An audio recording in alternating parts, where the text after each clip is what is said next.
Hello, everyone. Good afternoon, good evening, good morning, wherever you are. It's Sunday night again, and what a week it has been. Tonight, I'm going to be having a beer at the same time as talking about some of the news and things that have gone on this week. If it sounds like I'm out of breath, it's because I am. I've just ran down the house to get my beer.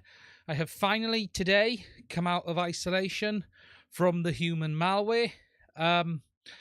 I can't say it's been the nicest or most pleasant experience, and whilst I wasn't particularly ill, I'm certainly not anywhere near where I would usually be with regards to fitness, at the least. And I'm not the fittest guy as it is at the best of times, but I'm certainly still not on top form, that's for sure. However, I am officially out of the isolation period now, so I can start getting back on with my life. Spent an extortionate amount of time in this workshop, isolating from my family and my friends. Pardon me. And whilst that sounds like a great thing, and you thought, oh, I could get lots to do, I just didn't have the energy to do anything. And worse than that, I couldn't talk, so I couldn't do any footage filming, and I did get some stuff done. I did get plenty of things sorted. However, I didn't get anywhere near what I thought I was going, or would have hoped to have got done, having been locked in this room. Anyway, it is what it is. It's sorted. I'm not dead. I'm alive. And I hope you all are safe and well wherever you are in the world. Hopping over to the chat. Good evening, Failsafe. How are you? Hope you're safe and well. Good evening, John Floor Flyer. How are you, my friend? I see the kiss I have. Let me just find that. We're going to talk about this later. I have a Kiss Ultra. Failsafe very, very kindly sold me one of his spares. It arrived earlier this week. A massive thank you to him. I did buy it from him. And I've been having a quick look at this and having a quick play, and I'm not, it's a tough one. JB's got a review coming up on Kiss. He was talking about it tonight, so I'm not going to review it, but I'm going to show it a little bit, and we will talk about it in a video this week. And I've started to just get to grips with how it works and stuff like that. So we're going to talk a bit about that tonight, though. There's a lot to talk about because there's been quite the week, and I've done 2 videos this weekend, which is unusual, and they were both quite easy ones to record, in the sense of they were literally just sit down, talk about what I've learned and discovered. And the first one was obviously Orqa, with the announcement of the FPV.One Pilots, as well as the hype and the news around their digital FPV system. And then the bombshell out of nowhere of potential HDZero goggles coming in the future. So alongside what we do have, there's also been a lot of promise. I'm going to talk a bit about that, but also it's right to say that at this moment in time, some of this is vaporware, in the sense of it doesn't exist, but that doesn't mean it won't exist, and we'll talk about that in a minute too. Now, as always, we have everyone in the chat, and I'm going to hit that button there to bring all you fantastic people up. Jumping down, good evening, Sam. How are you? I thought you thought I was going to say I was in the closet. I think people knew long ago about that.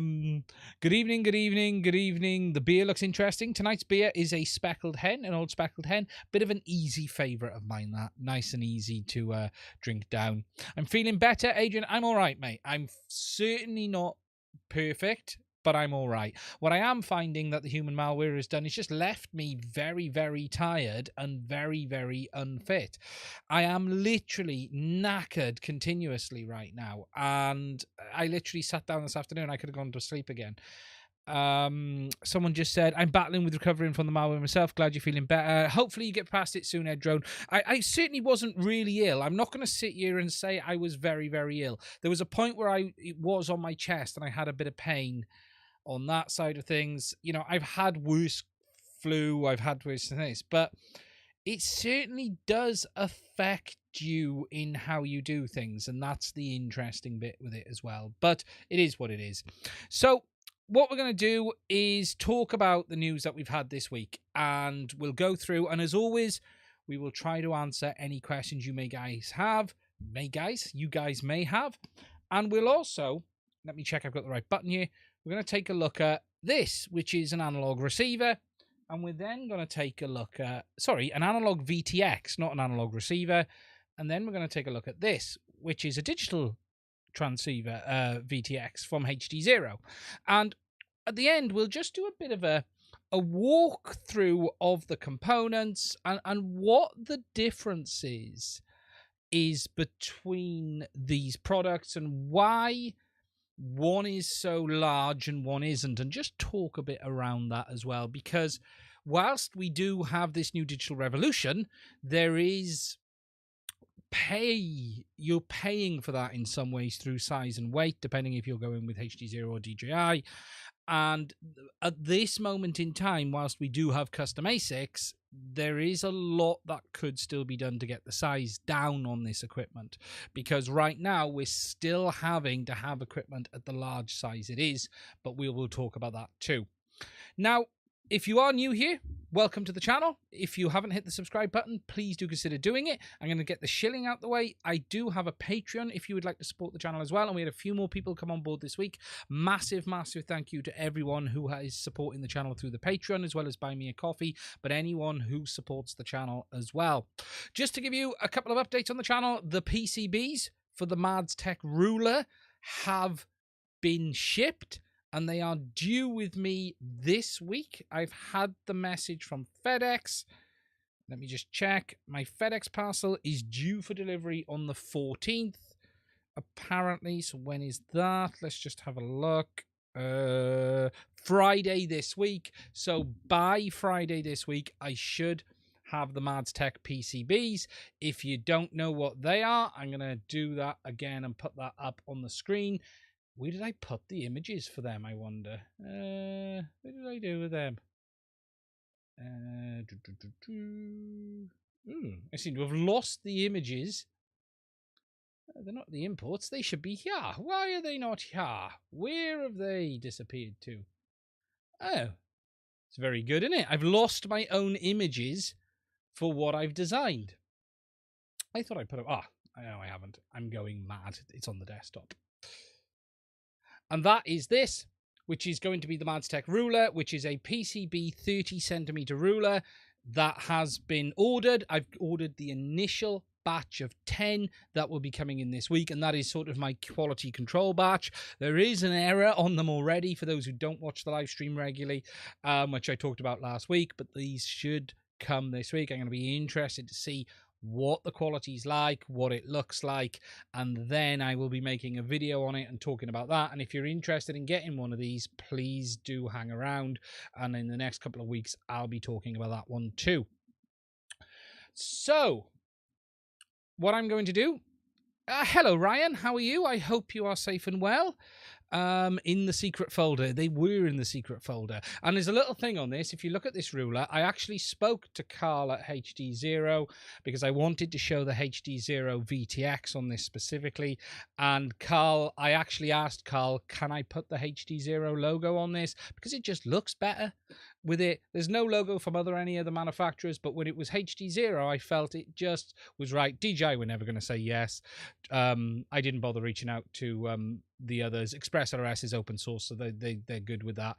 But we did get it, and we've got the wiring for the HDZero VTX on there as well, the information and the list of VTX is on there, and that's going to be coming in the near future. It's also got lots of other stuff on there as well, like RF outputs, battery voltages, as well as the camera the camera angle chart over there, which I put on with some abuse too. I'm looking forward to seeing how it really looks. And we're going to have to see, but hoping it turns out very well. But yeah, I'm looking forward to them coming in because that's the first thing I wanted to get done. And I am really hoping it turns out very, very well. So I'm going to have a sip of my beer and then we're going to talk about the first subject. And the first subject is going to be the HDZero goggles, because this blew up overnight, and these things always happen when I go to bed. Why can't they announce these things when I'm not asleep? It would make my life a lot easier. But I did put a quick video together this morning talking about it, and if you haven't seen it, it is the news from Carl that he is working on a set of FPV goggles. Let me just put this up here. I have gone over this in the video today, so I'm not going to jump too much on this, but for those who haven't seen it, he is working on a set of goggles with 4 millisecond end-to-end latency, which is incredible, but we know this system can do this. It has already been proven. You're taking bits of the chain out like the HDMI controller, and whilst that doesn't add a lot, it all adds up, and the less steps there are from glass to glass, the better. 1080p, I'll say it again, 1080p, 2000 nits OLED displays. You're not going to need to have your eyes open with these goggles because you'll be able to see the image through your eyelids. That is how bright those displays are. Now, whilst you're not going to want to run them at 2000 nits all of the time, that is very, very big. We then have the field of view of 43 degrees in 16:9 and 38 degrees in 4:3. And I have a slight different opinion on this now than I had originally, because whilst I read the data and understood it, I didn't quite click on something, and that was that these are native 16:9 screens, and you're getting good, I'm not going to say great, you're getting good field of view in 16:9. You are compromised in 4:3. I would like to have seen 4:3 more, but if we compare this to the Orqas, it is dramatically more. And it really, really is.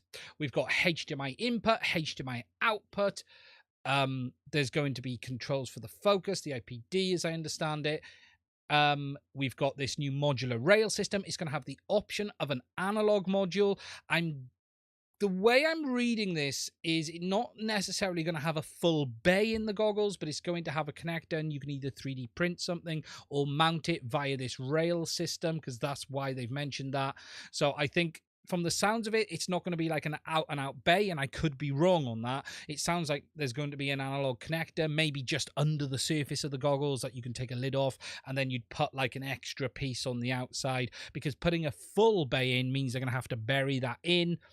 If they can do it, fantastic, with the HDZero system, but we'll see on that one. But I see no issues there at all. Express LRS backpack support, and I love this, microphone to record ambient sound. I just absolutely love that feature. I really, really do. For people like me, it is a real must.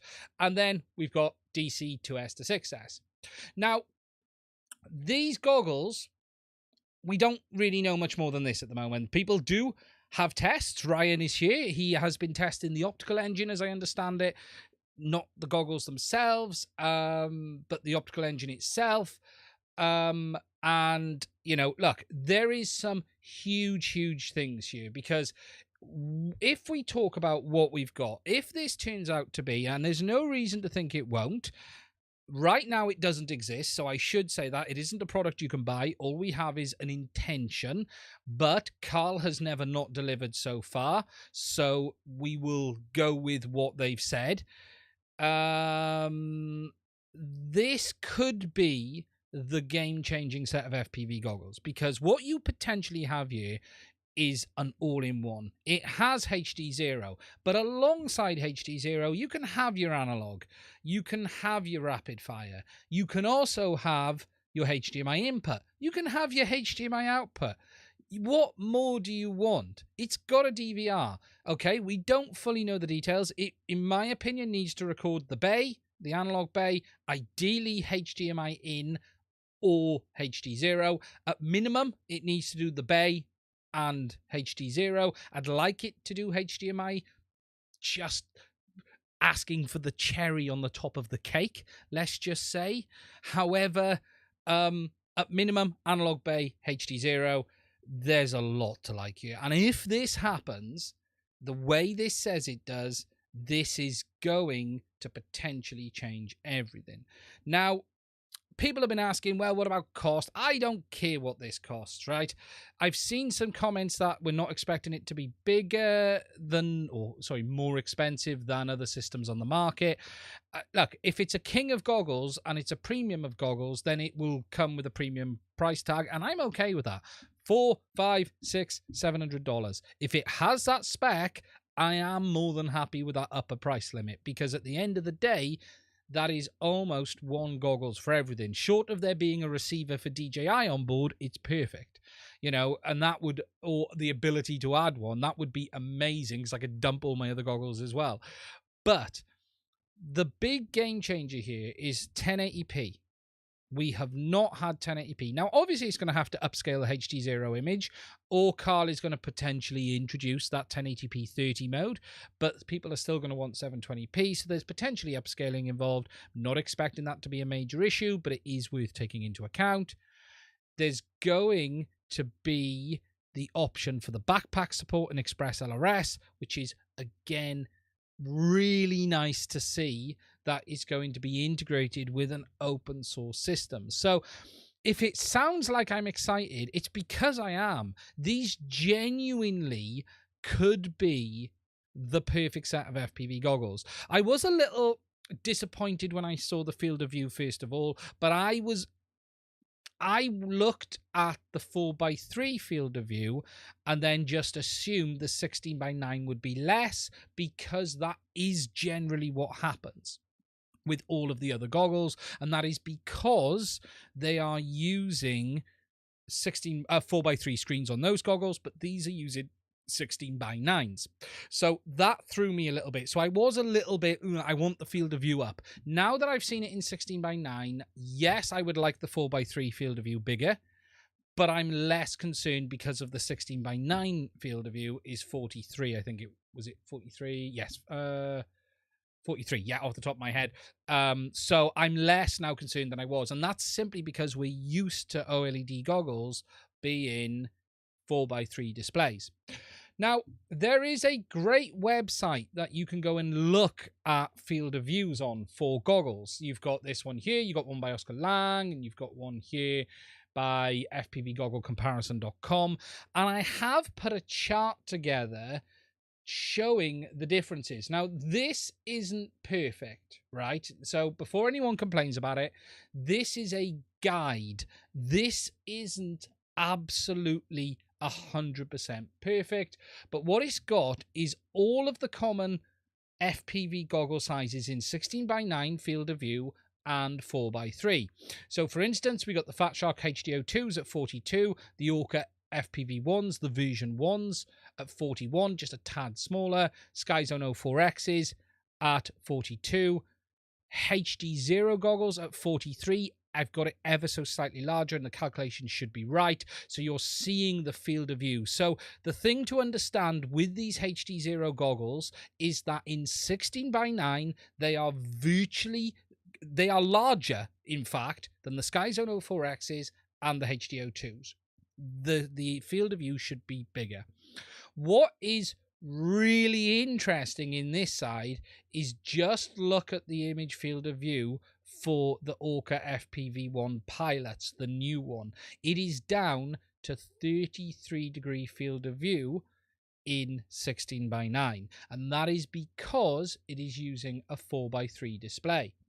If we go over to this side, we then have the 4x3s, which we have the DJI at the top, which is, again, huge. We know it's massive. I didn't bother putting DJI on this side. It is massive. We've got the Skyzone 04Xs at 46, the HDO2s at full native 4x3, but not HDZero, and I will talk about that in a minute. Again, at 46. The FPV-Ones at 4x3 with their 44-degree field of view. The FPV.One Pilots, the new ones, again at 37, which is so much smaller than we're getting on these already. And then the HDO2s with HDZero at 4x3, which come out at roughly 33 degrees field of view. Now, just to explain this and the difference between the HDO2s in normal 4x3 and the HDO2s in HDZero 4x3, the HDO2s have a limitation on the fact that they cannot take 4x3 in via HDMI. This is not a fault of the HDZero system. This is a limit of the HDO goggles, whereas the Skyzones, so that if you bought the Skyzone 04Xs and used them with HDZero in 4x3, you're getting that full field of view, whereas in the HDO2s, you're getting a smaller field of view simply because of the way it's having to be done and process it. Whereas in these new HDZero goggles, you're going to get that full 37-degree field of view, which again is about the same as the FPV.One Pilots here. So again, it is going to be smaller than the Skyzones, but it is bigger than the HDZeros with the HDO2s. So the way to think of these HDZero goggles, if the field of view remained the same today, in 16:9, it's exactly the same as what we already have. In 4:3, it sits between what you have in the HDO2s and what you get on the Skyzone 04Xs.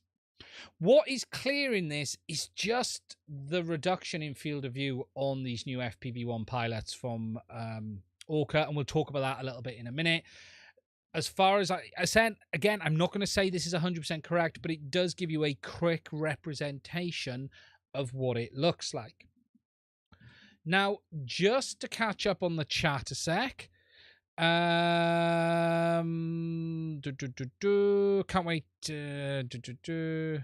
What does the backpack support do, Mad Props? It allows you to control the frequency channels on the goggles via Express LRS. So the idea is, if you, via the Lua script on Express LRS, changed your VTX channel from channel 1 to 5, the goggles will automatically change as well without you having to do a thing. That's the basics thing. It links the devices together when on the ground. Obviously not in flight. Ryan, comment from Ryan, I'm correct about the analog module being mounted on the accessory rails. That makes complete sense to me. I've got no issues with that at all.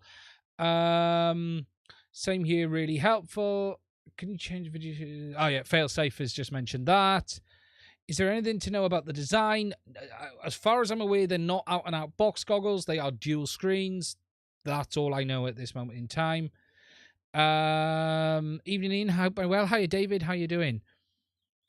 It's really, really interesting to see the difference. And again, when we look at this chart from a 16:9 point of view, and remember, most of the HDZero goggles are, sorry, cameras are 16:9. Okay, the new one is 4:3, but most of the time you're flying 16:9 for the most part. So you're not losing any field of view. Where you're losing the field of view is a little bit in 4:3, but it's not as bad as the Orcas, that's for sure. So that's what we know right now on the HDZero goggles. Let me just find my chart. I've lost it. Right now, that is all the information we have. We don't have any designs. We don't have any pricing. We don't have any lead time. We don't know when. I've heard whispers that the testers have been trying some like early optics and stuff like that. Could they be delayed? Possibly. Look, there's a lot going on in the world right now. What we have here is a intent from Carl to deliver something.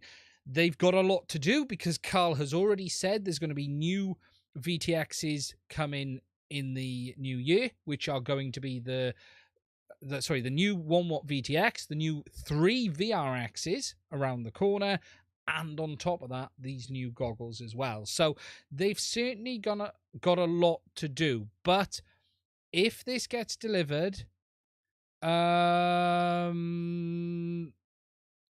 Oscar ripped off site. Oscar ripped off site.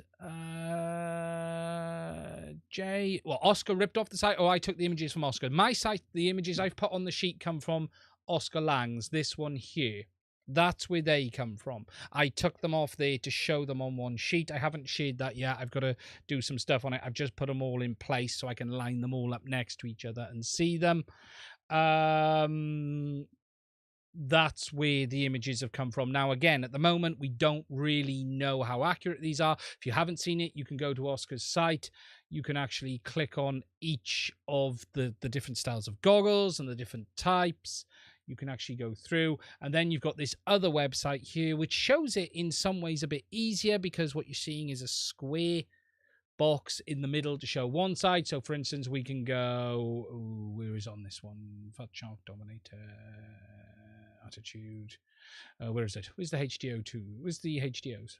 HDO2s. So you've got HDO 4x3 there. And then on this site, you can see the HDO. I've lost it. Where is it? HDO2. HD2, no, HDO2 16x9, there it is. So you can see the differences from there, or on this that Oscar Lang's put together. You can go through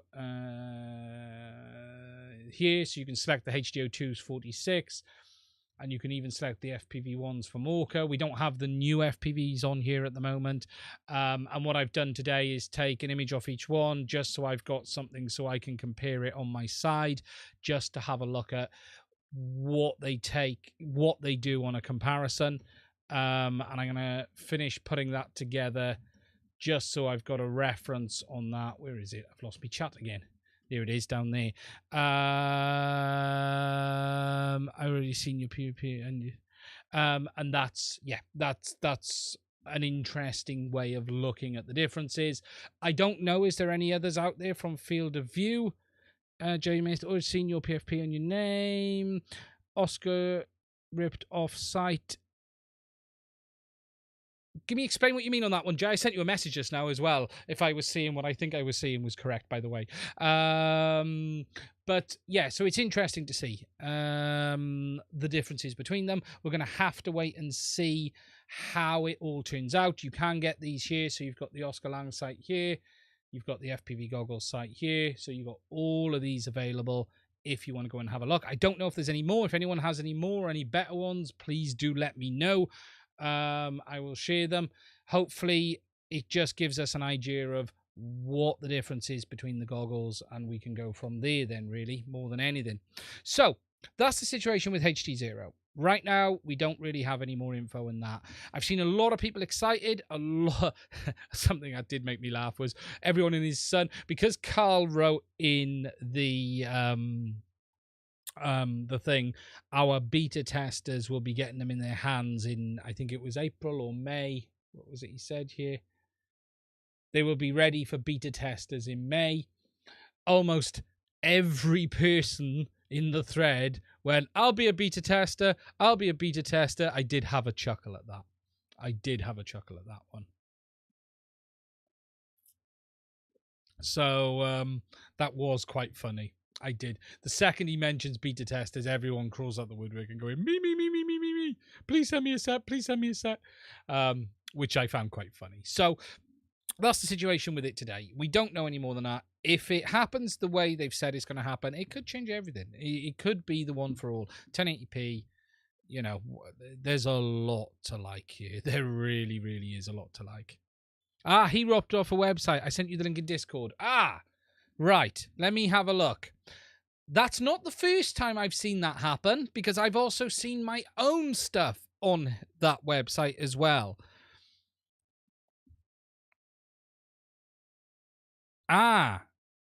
Yeah, okay. Right. So, let me just bring this up. So, Jay's site is the proper site, and that is the one to go for. Let me just find my Discord messages.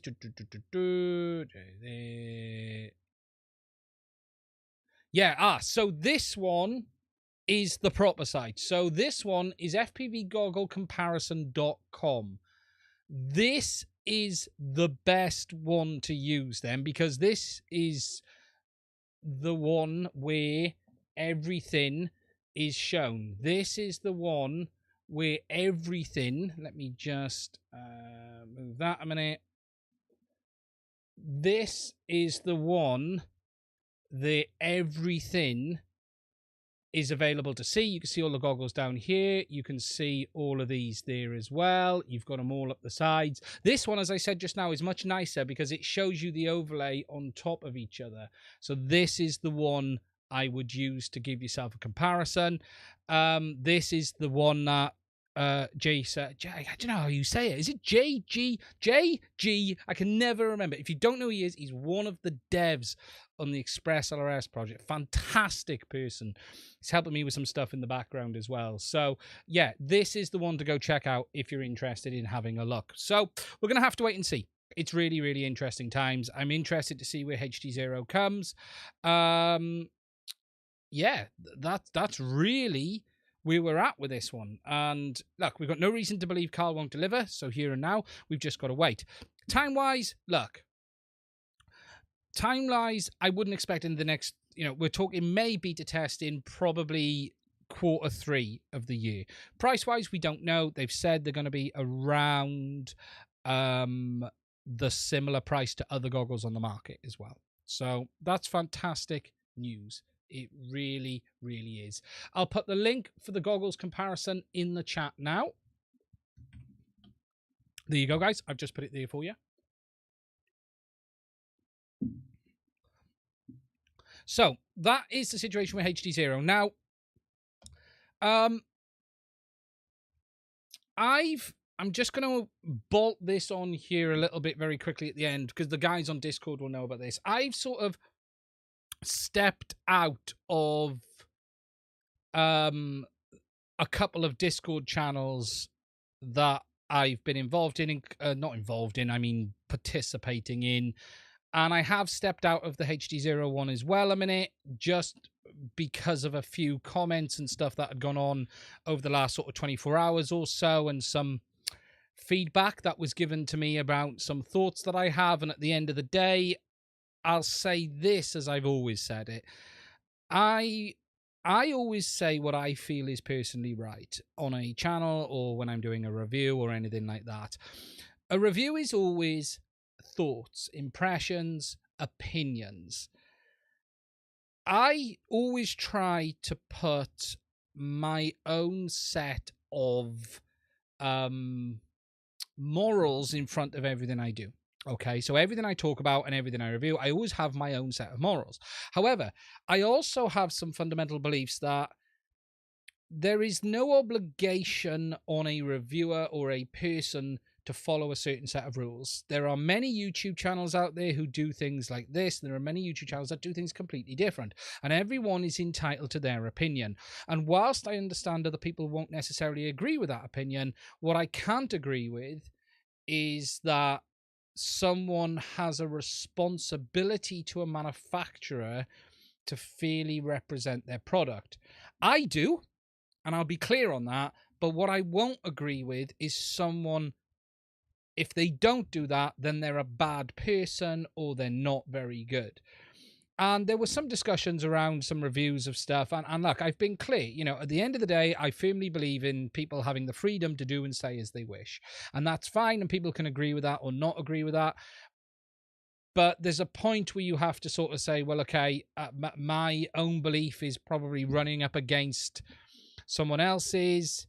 And when that is involving people who moderate the group and stuff like that, it gets to the stage where I just felt it's better I don't post there anymore or get involved, because the reality is there is probably going to be a point where something I say is not agreed with, and that becomes a friction point. And whilst I try to always be open as fair as I can, that is something that's going to happen. So what I have done as a result of that is I've just sort of stepped out. I've decided it's probably not the best thing for me to be there, and that's what I've done yesterday. I did post about it on the Discord server, just literally just to say, look, I'm going to stay out of here now, and I'm going to let that little world get on with itself. And if people agree with what I say, they do. If they don't, they don't. But then I don't have to be sort of in the middle of that if they don't. And it's nothing personal, but what I can't agree with is that there are certain things that people must do. I have my own morals, but at the end of the day, if someone buys a product and they don't get on with it and they want to slag it off, they have the right to do that. And they should not be demonized for doing that either based on their experience, because opinions are like orifices. We all have one. and that's the reality of it. So I'm not really seeing what's going on over there. That is what it is. You know, as I said, there was a couple of messages in the background, and in the end I just you know what, I'm not playing with this, so I stepped out. So that's that. But I'm still keeping up to date on the HDZero news, as you guys have seen. I'm still following on the Facebook page and stuff like that, and I've got a HDZero video coming this week, and I've got the setup video coming this week, and a couple of other things too as well. So all good, all good. So I just thought I'd clear that up whilst we were talking about that. Now, the next thing that happened this week, and I don't know if did anyone see anything about some news about another digital system? Did any of you guys see anything? I don't know if you did.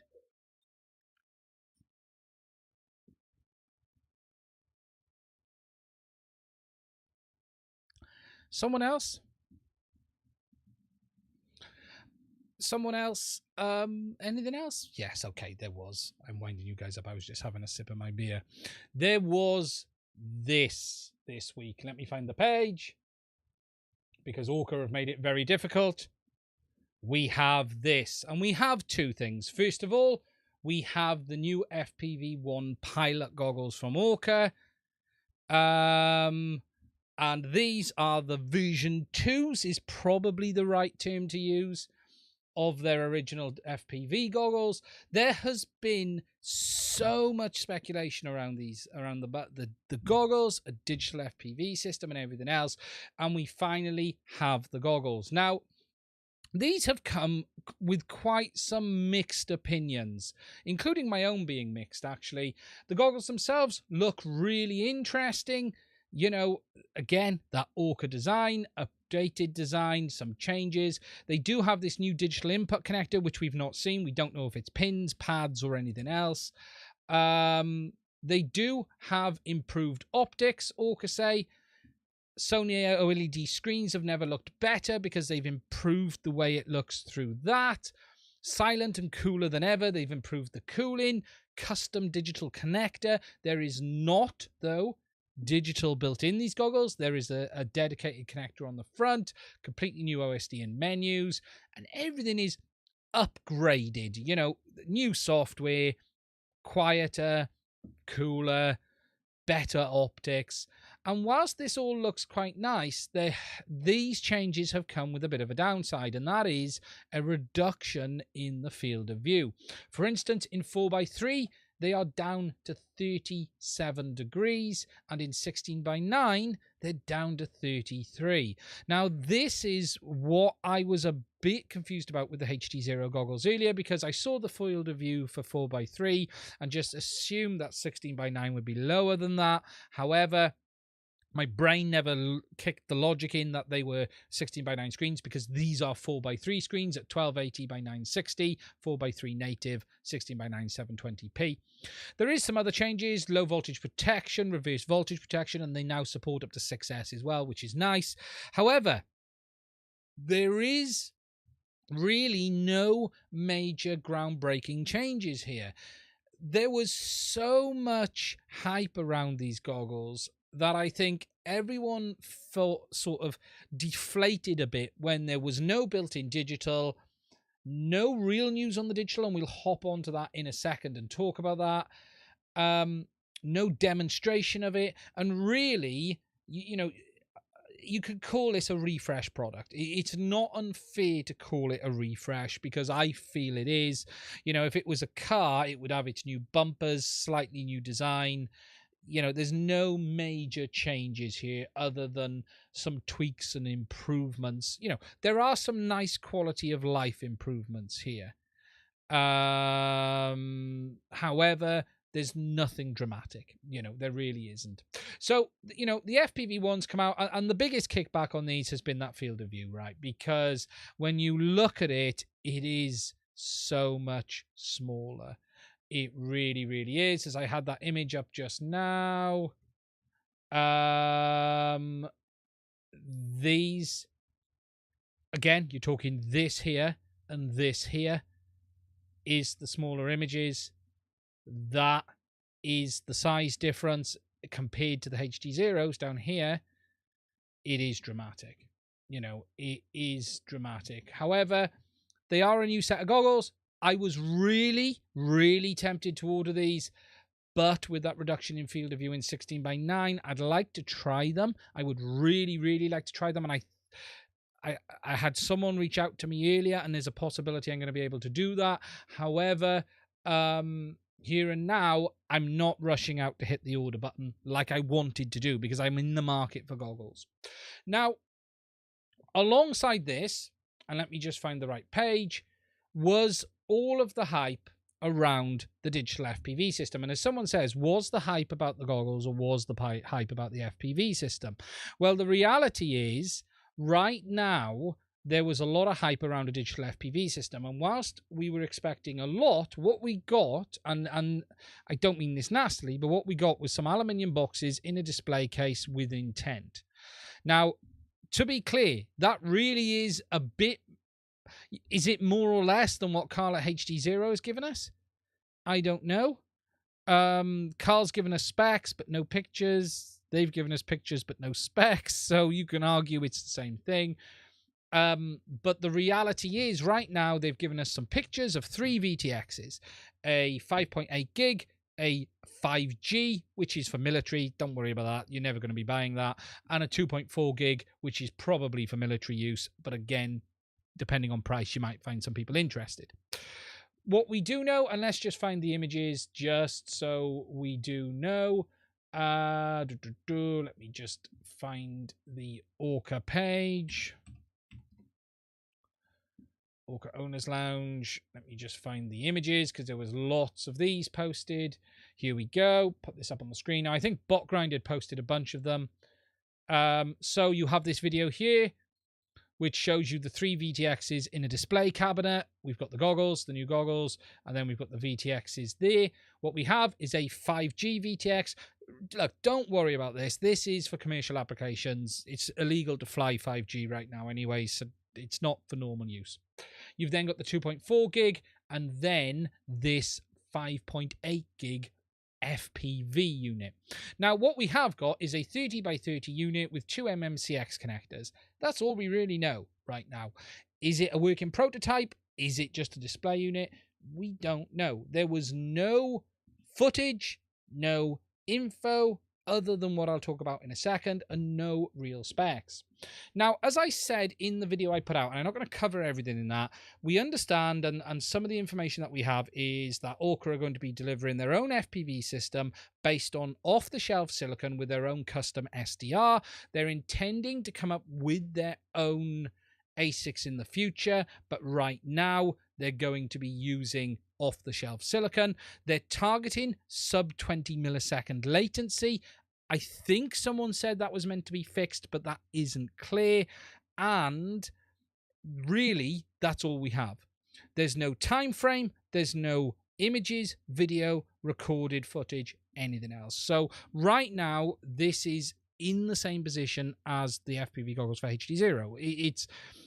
It doesn't exist outside of development and whatever's going on. So here and now, we're going to have to wait and see what happens. And it is interesting to see what they're doing. I'm really looking forward to it.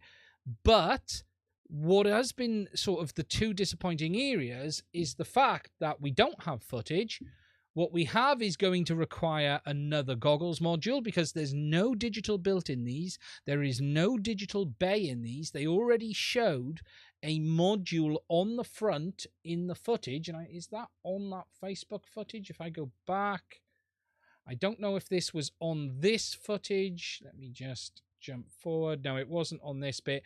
There is some more footage where they just showed a front mounted module on the front of the goggles. Not really seeing it here. To be honest, right, it looked like HDZero. It wasn't a HDZero module, and it looked a bit different, but it was very much HDZero. And there is talk, and Failsafe has just brought it up, and that was my last caveat, is that it is only going to be up to 200 milliwatts. Now, that might be the version 1. That might be the version, that might be a specific region one. Although I will say there was some talk about them not agreeing with how some manufacturers are just throwing the door open to whatever power they want. We're going to have to wait and see. But here and now, what we have from Orqa is a new set of goggles. I think it's hard for people to class them as a bit of an upgrade, because if you've had a larger field of view and you're now going smaller, that's always going to feel like a downgrade. Even if it really isn't that much, it's always going to feel like a downgrade. For new users, for me, I'd love to try them, but it is a bit off-putting, the size, especially down to 33-degree field of view in 16:9. Yeah, it's interesting. We're going to have to wait and see. What I do think sounds like they are going to do full legal power. Whether there'll be mods, hacks, or anything else, we're going to have to wait and see. But here and now, we're going to have to wait and see if it behaves at all or not. Let me just hop over to my Discord, because someone's asked me to check on there. What do you think, guys? What's your thoughts on the launch for Orqa? How do you think it's gone? Gone into there. That's Tech Live. There we go. Someone found the picture for me. Open original. There it is. So let me share this. So that is the module on the front there. Again, looks very similar to HDZero. You know, it's a muchness of a muchness. It really, really is. Yeah, we're just gonna have to wait and see. But what's your thoughts on it? What's your thoughts on the launch? I've seen a lot of negativity. Just a waste of time as the DJI V2s. Yeah, the thing with the DJI V2s is they had a reason. You know, when the V2s were coming out, I knew about the FPV drone. So the reality is, when the FPV V2s come out, everyone's going, well, what's this all about? You couldn't say anything. I gave loads of hints. If you were on RC groups, right, I gave so many hints on RC groups about what these goggles were for. The V2s were nothing to do with the FPV system. They were all about the FPV drone. But I couldn't just say that because the drone didn't exist. But I gave loads and loads of hints on RC groups because I was under NDA for that one. It's interesting. Now, if we talk about goggles, so where are we at on goggles today? Well, right now, what we have is the HDO2s that are getting old in the tooth. They do have some issues. For instance, they don't fully support 4x3 via HDMI.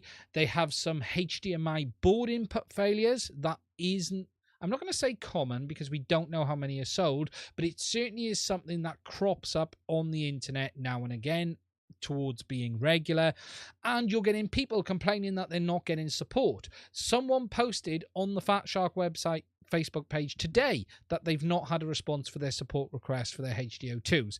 So right now, Fat Shark are really on the do not buy territory unless you really, really want them, because we don't know what's going on. We then have the FPV-Ones from Orqa, which you can't get anymore, which have a good reputation. You've then got the Skyzone 4Xs, which are frankly the best buy right now, but not without issues with the steady view receiver. And there has been a lot of people with problems, but there is a version 3 just been released, and everyone I talk to says that they are the best goggles right now. And then you've got these new Orqa FPV Pilots, which are their latest and greatest, but they sort of step back a bit from where the last flagship goggles were. Biggest field of view, all of that stuff. So right now, today, here and now, the best buy for FPV goggles is the Skyzone 4Xs. That appears to be the best all-round choice for analog, digital, and overall image quality. They've got all angles covered from that side of things. And even if you do have problems with the receiver, you can pull it out and put your own one in if you want to anyway. So there is that capability. There is these new goggles around the corner, obviously with the HDZero ones, and if they deliver like this, they're groundbreaking. For me, it's a real difficult situation because I've been holding back buying FPV goggles. I want a new set of analog stroke HDZero goggles. I want them right now. I was holding back for the FPV goggles from Orqa, but that field of view has just put them out of reach for me. It really, really has. I would be really tempted on a used set of FPV-1s, or a new set if I could find them, or I'm going to end up going with a set of Skyzone 04Xs. Or I hold out for these HDZero goggles, but they're not anywhere around the corner. Let's be realistic. By the time they come out, it's going to be end of the year, July, August, likely. So that's a lot of time for me, so I need to figure it out. I have seen a used set of HDOs 2s at a dealer in the UK, but I'm not leaning towards HDO 2s with these 4x3 input issue, so I think it's going to have to be Skyzones. I think it's going to have to be Skyzones right now. I'd like to try these Orcas. I'd like to try them first before I splash the money. But I'm hearing a lot of good about the Skyzones. But I mean, I'm interested in what you guys think.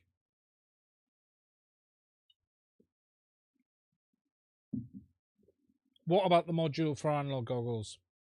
There has been supply issues on the module. Okay, it's not been said officially what the situation is, but we know Carl is making a new module in the early new year, which we're here now, but there has been a few delays because of the COVID situation in China. So right now, I think there is limited stock of what Fat Shark, what Fat Shark was selling as Shark Bite. I don't know that that's out of production, but I would guess it is. That would be my unofficial guess. They own the plastics, which means Carl can't sell them right now. However, I suspect the new modules from Carl will fill the gap, but you might have to wait a little bit. Sorry about that, but you may have to wait a little bit. That's the reality. It's not great. I can promise you, as a manufacturer, Carl will want to be selling modules ASAP. He wants to expand his system. So if they can, they will. What the likelihood is right now is Fat Shark are basically put it out of production. Don't know what they are doing. And then peppermint. We have a solution. And then we have the new one coming around the corner. We're going to have to wait and see. Now, there is one other conversation which I haven't mentioned, and I've seen a few people have mentioned it, is DJI. Where are they in all of this? Well, at the moment, they're not in all of this. Until they talk, until they tell us anything, we don't know. Is there going to be a new FPV system? We don't know. Is there going to be any improvements? We don't know. The system is in that latter half of its life. If you didn't see, I wrote an article last week, which was published in SUAS News with regards to what the situation is with Digital FPV today. And this was just before Orqa's announcement. Let me just find it for those who didn't see. And it was very much a discussion on what the situation is with the Digital FPV world right now. Let me just find where it's hiding on Gary's site. It's already vanished into the ether. Where's the search on Gary's website? You're telling me he hasn't got search? Is it under multi-rotors? No. What has he done with it? Has he not got... Where's his search? Gary, where's your search? Are you here? Daily email, tips, Patrick rants, advertise. Alright, let me find it off my Discord. He posted it on my Discord server. So, let me find it on there a minute. Search SUAS. There we go. We've got it. Yay. Oh, it's still there. There we go. I thought you'd taken it down. So I did post this article on SOS News website, which was HDZero full steam ahead while DJI faltering. And this was really just a talk about what the situation is with HDZero. If you haven't read this, I'll put a link to it now in the chat because it's worth a read. If you haven't read it, it's a good article, and I say so myself. Typo of a guy I am a mate. Yes. Thank you. It's interesting. Very, very interesting indeed. And I just wrote this just to put a quick thing together about what the situation is. And I just go on to talk about where DJI was at and where HDZero was at. And the reality is, yeah, Peppermint Pilot lends me a lot of things. The reality is, right now, DJI are in limbo. We don't know what's going to happen. We don't know if there will ever be another system. So we're just going to have to wait and see. They're still the king. It's still a very, very good system, but it is going to fall behind, and it's hard to continue to recommend a system when you don't know the future. You know, look, DJI have ended systems many, many times in the past, and my concern is they may do it again. It is in that position of that age group, you know, that end-of-life age group for a DJI system. So, having a drink of my beer. Catching up on the chat. Now, as always, guys, if you have any questions, please do put them in. There are 92 of you here. Hello, you fantastic people. Please do give us a like. We've had 28 likes. If you are new, please do give us a like. What we know about DJI, though. Well, let's talk about a Mini, but we don't know for sure. We don't know for sure. You never know with DJI. It makes sense. That's what the whispers are saying. But then again, you know, cutting weight down is going to cut flight time. And the flight time is a problem now. So, well, it's not a problem. It's better than most FPV drones. It's just not quite what they said it was. So that's the situation with that, you know. It's interesting. Now, what we're going to do in a minute, if you guys got any questions, please do let me know. And what we're going to do is we're going to hop over to the bench and we're going to take a look at a digital and analog VTX. I am better D-Menace. I'm past the human malware. Today was the day I could go out. I have still been testing a little bit positive on my last test, but only a little bit positive. I haven't actually done one today. I didn't bother. I'm past the 10 days now, so I'm allowed out. But I'm not perfect by any means, but I'm all right. I'm all right. It certainly does hit you. Reckon it's going to be around the 250 gram mark. I don't know. The problem is then you reduce flight time, and then there's been no serious complaints that the FPV drone is too big and heavy. Most of the complaints is too brittle. You know, yes, it's a pig. We know it's a big pig and it's heavy, but it's still bloody quick. I have a newbie question about the rise of FPV cars. I've seen a few of these. Now, the chances are, if they're simply using a relay on the camera, a camera switcher, there has been loads of these FPV cars, which is quite cool. Have I seen the picture of the Mini 3 yet? No. Has there been a picture leak? I haven't been catching up on the DJI stuff. Do I need to check Twitter? If I check Twitter for the Twitter leaker. It does make sense they'd want to go sub 250, but then again, I would have... If there's a picture of the Mini 3, it's likely going to be on the tweet page of the usual suspect, who always does leak. Let's have a look. This makes me laugh, right? This person. I've seen it in the official Discord.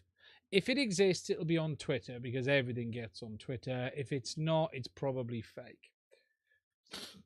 Need to push DJI more so we can get more firmware updates. I've done everything I can do, my friend. I've done more DJI Mini 3. If you've got a picture, send it to me. You've got the Mini S, which exists at the moment. But I've not seen nothing for a Mini 3, and there's nothing coming up on Twitter, because Twitter is one of the first places these things usually appear. It usually is always Twitter. Makes me laugh, right? I'll show you this quickly. This is one of the guys who does a lot of leaking on DJI stuff on Twitter. And every year they send him all of this stuff, like this promotional gear. You can't... This is what frustrates me about it. You have these guys who allegedly, DJI, they're leaking stuff. And, it's all marketing, right? It's all bloody bullshit marketing. And look, they send him all of this stuff, look. All this free stuff. It's all marketing. You think these leaks are leaks? I can tell you now, right? Everything you see is intentional from DJI. Everything. Every single item is intentional. Willie FPV, you mentioned some problems with the Skyzone 04Xs. Can you tell me something more about it? Okay, so people have been complaining about the steady view receiver and the firmware updates, and it's caused a lot of problems. I think if yours are fine, then they'll be fine. That's the reality of it. I think if you're not having problems, I haven't seen it myself. There's a Skyzone FPV Facebook page, which is ran by Skyzone themselves. And there's quite a bit of noise on here, to say the least about it. People talking about fan noise. No, not anything on that. It's poor reception and saturation issues is what they're saying. There you go. So if I expand that, there you go. So this is the kind of thing they're talking about with the receiver.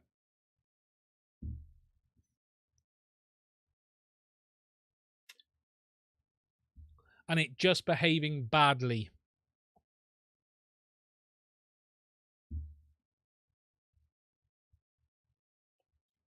Yeah, that's pretty shocking, isn't it? Look at that. So that is the issues people have been having. But if you're not having them, I don't think you will. But what I wouldn't do is rush to update your firmware.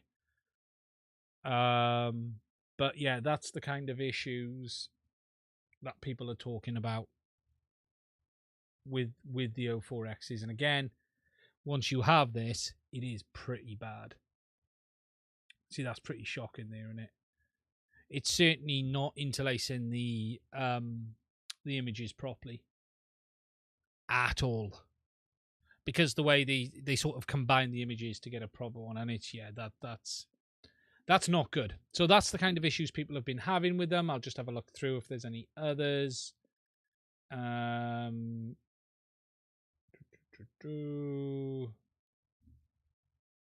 What about canvas mode? Okay, so how do I view a... Do you think DJI Mini 2 is the best cheap camera drone? Absolutely. Okay, so before I get to Sam FPVs, Orqa FPV, do I think the Mini 2 is by far probably the best cheap drone, period? Yes, Autel have just released some new ones, but they're unknown quantities. You cannot beat a Mini 2 for what it does. OcuSync, it's basically got the same camera that you had on a Phantom 3 many years ago. Great bit rate, great image quality, insane range, good flight time, sub 250. It is the perfect portable drone, period. Yes, Autel may begin to eat into that crown, but it's worth taking into account these two new drones from Autel are not low-end models. They're not really designed to compete with the Mini 2. They're more up there. You know, their Mini 2 sized one is more like an 8 drone in a Mini 2 size with that camera, and it's priced as such. The Mini 2 is still the best bang for buck. It really, really is. £1,000 cheaper. It's just there's literally nothing that does better than a Mini 2. It just doesn't. You know, if we do look at the Autel, right? the Ortel is a very nice drone. Right, let me just bring up a website in the States for it. So I'm not going to go on Ortel drones. Let's go on. Where are they? Ortel drone shopping. Is it Pyro drone? Ortel Evo 2. I think it's Pyro drone in the US. Is it? Evo 2 USA. There was one of the companies that was selling them. Is it Pyro drone? No, not Pyro drones. Sorry. Let's just have a look at the pricing. DJI, have you seen? Yes, they have finally brought the SDK for the Mini 2 and all of those other drones as well. I haven't covered that yet. My plan was to cover that this week, and I'm going to do a quick video on that. They finally updated the SDK for the M300 and all of those ones we've been waiting for. So we've got an Ortel Robotics, Ortel Drone, not Enterprise Drones. So we want drones, Ortel. We don't want Ortel Enterprise. Oh god, okay. Drone needs. I'm trying to find. There's one. Oh, is it Advent? Ortel Robot. Let's just go to Ortel Robotics a minute. Store. Okay, let's look down here. So you got the Evo Lite and the Evo Nano. Okay, so the Evo Nano today is the small drone. The standard model is $649. If we compare that to the DJI store, and yes, this is going to go to UK, so we're going to need to change this down to United States. We're going to go Mavic, and we want Mini 2, $449 compared to $649 for the Nano Plus. Wasn't there a Nano? I thought there was going to be a Nano and a Nano Plus. Is the Nano not available right now? So it's $200 more. Is it better? Well, yeah, it's got a better camera, but is it really that much better? You know, you got the Nano at $649 and the Nano Plus at $799. Sorry, so the Nano is the $649, and the Nano Plus is $799. Wow. Okay. Yeah, there we go. So the Nano. So it's got a 1/2-inch sensor. You know, that's $200 more than the Mini 2. I'm sorry, but that's just not competitive. And the Mini 2 is a better drone in many ways for the price. Okay, it might be better at night. It's got a 1/2-inch sensor, the same as the Mini 2. 48 megapixel, but that's a play on words anyway. Does the Mini 2 have that 48? Does it have that play on specs? Does the Mini 2 have that same sensor? I can't remember. It's been a while. Camera. Effective megapixels is 12.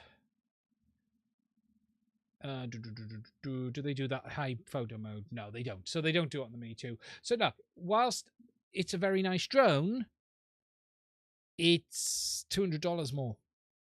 It's a tough purchase. That it's a real tough purchase. Right. Have I seen DJI? Okay, right. Back to Sam. I saw Sam. Canvas mode. How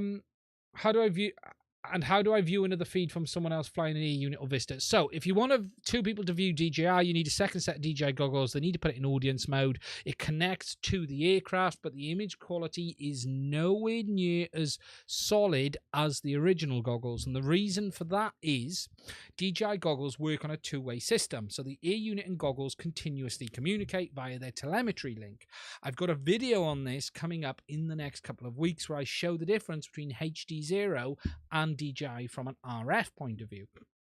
And that two-way link allows it to communicate and basically say, yes, I've received the data. No, can you send it again? And that's what allows the DJI link to look so good. However, when you are having a second set of goggles in audience mode, they don't get that communication because you can't resend it to two different people. And if you resent it again when one goggles needed it and one goggles didn't, it would just completely mess the system up. So the audience mode goggles don't have packet retries. So they get the data they get, and it is blocky, breaks up, and just nowhere near as good as the original DJI feed. And that is just how it is. It's not a fault. It's just the nature of the second remote system. And it's something that has plagued DJI for a long time on their dual remote systems as well. Key figure is what you'll get for the Nano compared to the Mini 2 when you had it used. That's the key for me. Yeah, I'd be interested how it holds up. I'm basically trying to mount a photo dynamo to a drone that will pick up a laser signal. The solution was using an Arduino board, but not sure how to communicate the Arduino with the cube.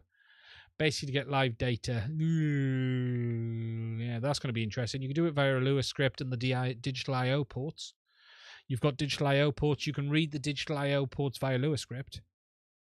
That would be my thought. So in Orqa Pilot, you could have a Lua script to read the digital I/O ports and monitor their status. But you want to get that data back remotely, I'm guessing. So then you'd have to tell the what you could do. Okay, this is very quick fag packet thought. Is you could have a Lua script to read a digital I/O input from the autopilot, then transition that onto a serial output port that you monitor the position of on the ground station. So you monitor that on an I/O, a servo output. So what you have is the laser triggering on the digital I/O, which is read by the Lua script, and depending on what you're reading, would then be represented on the servo output port on the aircraft, which you could read at the ground station. That would be how I would do it. And then you'd have potentially up to 1,000 ppm of available, whether it's on and off or whether you want a linear output. I'm guessing you could do it that way. And then you would have to read the position back, which you could do. You could then poll it via Mavlink or even CAN bus.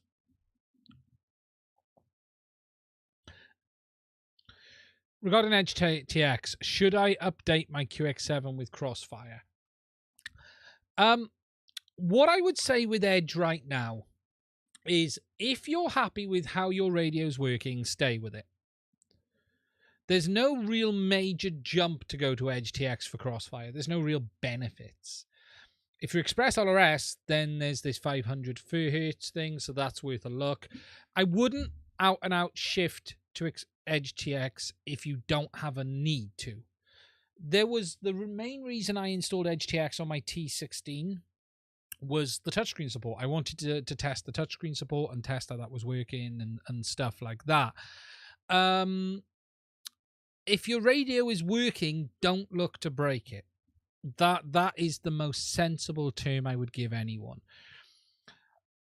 If Edge TX came out for the Mambo tomorrow, I'm not convinced I'd rush to upgrade it. If OpenTX came for the Mambo tomorrow, I'm not convinced I'd rush out to do it. It works. It hasn't got 500 Hz on Express LRS, but it works. So, you know, it's easy to cause issues in this game. If it's working and you're happy on your QX7, stay as you are. There's no major need to look for problems. That's probably the best advice I could ever give anyone.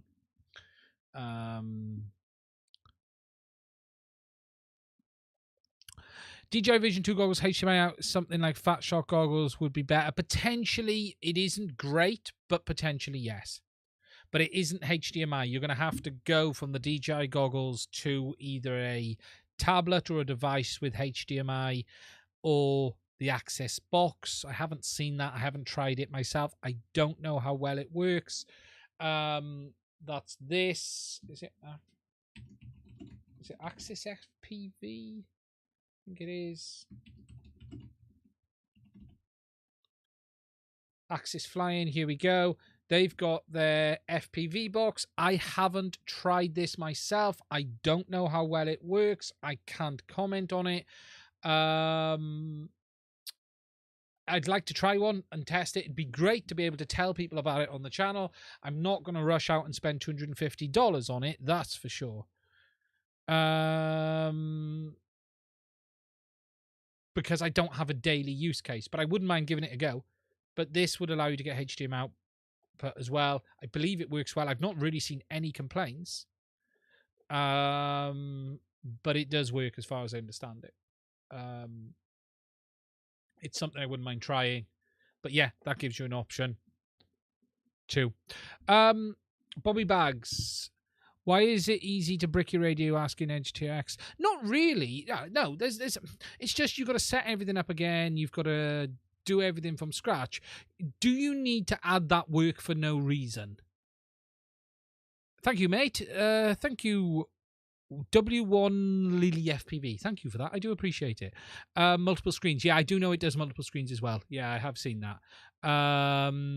Yeah, what I would say is it's not that it's a difficult process. I did mine in no time at all. It was easy, but I just had to reset everything back up again. And yes, you can transfer stuff, but it's just, yes, it does now transfer your models over. I do know that.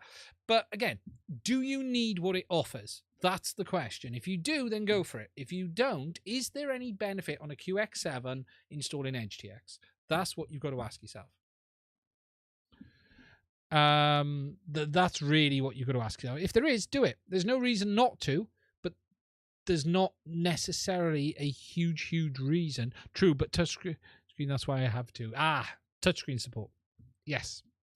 Then that's a good reason. Then go for it. I haven't got the latest on mine. I do need to update it, but I don't really fly the T16S.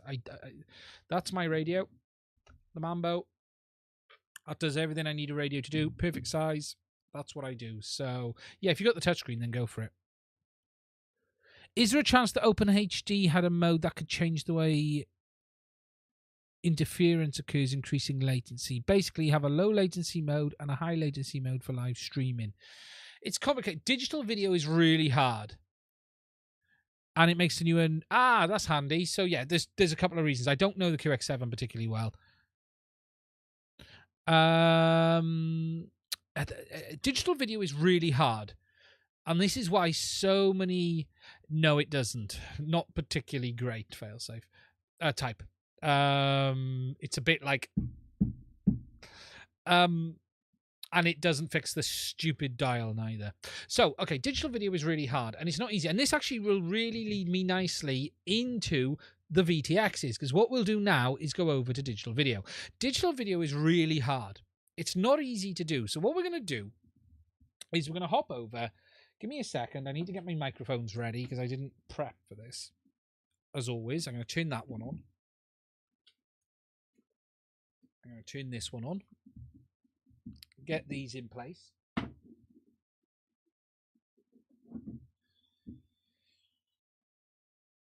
Let me strap that on there a minute. Right, I'm going to swap microphones. I'm just going to have a look at my screen so I can see. Right, I'm going to mute.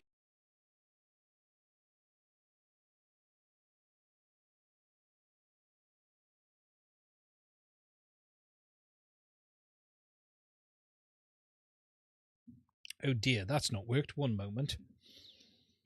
Try. Aha! There we go. It was on that screen. It wasn't working. There we go. Can you hear me now? I couldn't see it. So that... How loud is that too loud? That looks loud. That looks very loud. Let me just knock that back a little. Hopefully that'll be okay there. Tell me if that is too loud compared to the other microphone. Cool. Okay, so what we're going to do is we're going to hop over to the overhead on the microscope. And what we're going to do is take a look at two receivers. We're going to take a look at this analog receiver first of all. And this is a standard 200 milliwatt analog VTX. And then we'll hop over and have a look at the HDZero VTX and just talk about some of the differences in the hardware involved, because it is worth understanding. And when we see the sizes of these VTX, you know, if you look under the camera, I've almost got that one under fully. You know, I cannot get this VTX under there fully at all. So it is worth understanding the differences. So what we've got here is a standard 200 milliwatt. I've taken the can off the back. It's just one of the cheap ones you can get. That's all it is. What we have on the back here is all of the usual stuff. So we've got a connector. Ooh, let me just turn the brightness down a tad. We've got a connector for our voltage and our camera inputs. We've got our switch block for selecting the channels. You've got a little IC here which does the communication with the board on the other side. You've got a power and voltage regulator area here, which we'll talk about in a minute. And then on the back side, we've got our RF module. And you'll see that this is actually soldered to the main PCB as a separate board. So this RF module is a separate board, and it's then soldered on via these pins down here and pins down here. Now on this analog VTX, we have some very simple components. So if I just come in and go in a little bit, what we have is our input over here. We have our initial voltage stage. So we've got a diode, another diode, our coil, and this here is just simply our voltage regulator. This is providing power for the main circuit on the module, including providing power for the other side, very likely 5 volts. I haven't checked it, but it's probably 5 volts. That's what they usually are. So this little area here is just the power circuit. That's all that is, the power protection circuit for the VTX. As we then move up, we've simply got our switch block, which is for changing the channels, and that goes into this little IC which isn't labeled. There's nothing on it whatsoever, but this is probably some form of either divider IC or an encoder that just encodes the channel switch positions for the ICs on the other side. Nothing major, it's simply there to take all of the different inputs for channels and then give a limited number of outputs, a bit like a PLL, basically a phase lock loop. So on the back of the board, that's all we have. You have your input, your voltage regulation, and your switch pack with the encoder for setting the channels. Moving over to the module side, things are again very, very simple. We simply have, again, another little IC down here. This is most likely another voltage regulator, probably 3.3 volt at this point. Haven't checked it. We could power this up and have a look, but it is most likely 3.3 volt. We have our main RFIC, which is the RTC6705, and this is one of those rich wave ACs that does all of the video encoding. We have a crystal oscillator, and then we just have our power amplifier.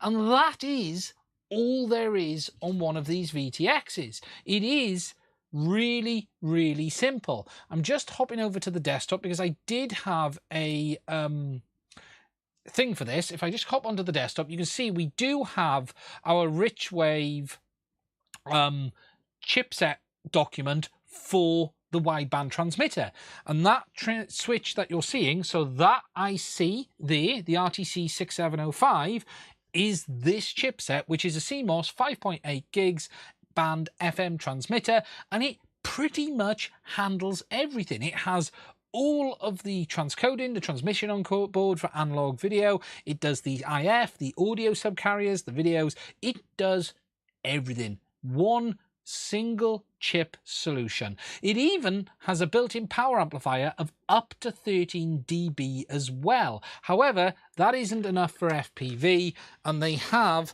a second power amplifier, which is this one here. And if we now just get in a bit closer, I'll try to get in and focus it for you guys just to look a bit better. Here we go. And we can see that the chipset on this, the number on this is 05966599645. It's a QFN. I've been trying to have a look around the internet for some specs on it, which I can't find. But look, this really is a very, very basic setup. If we look at the RF stage, you've got the rich wave IC, which is doing all the video encoding. The signal then will come out of this into the power amplifier.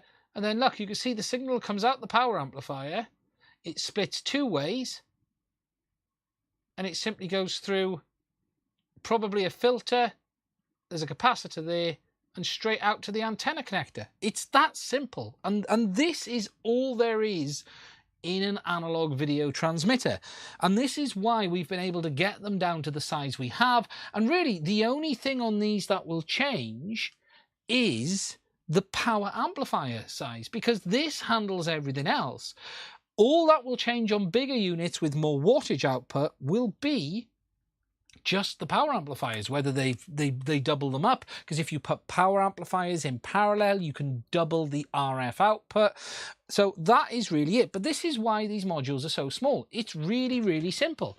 There's nothing here dramatically difficult, unusual, and nothing specific to any manufacturer. Now, it is worth noting that this company, Richwave, do pretty much have a stranglehold on the analog FPV market.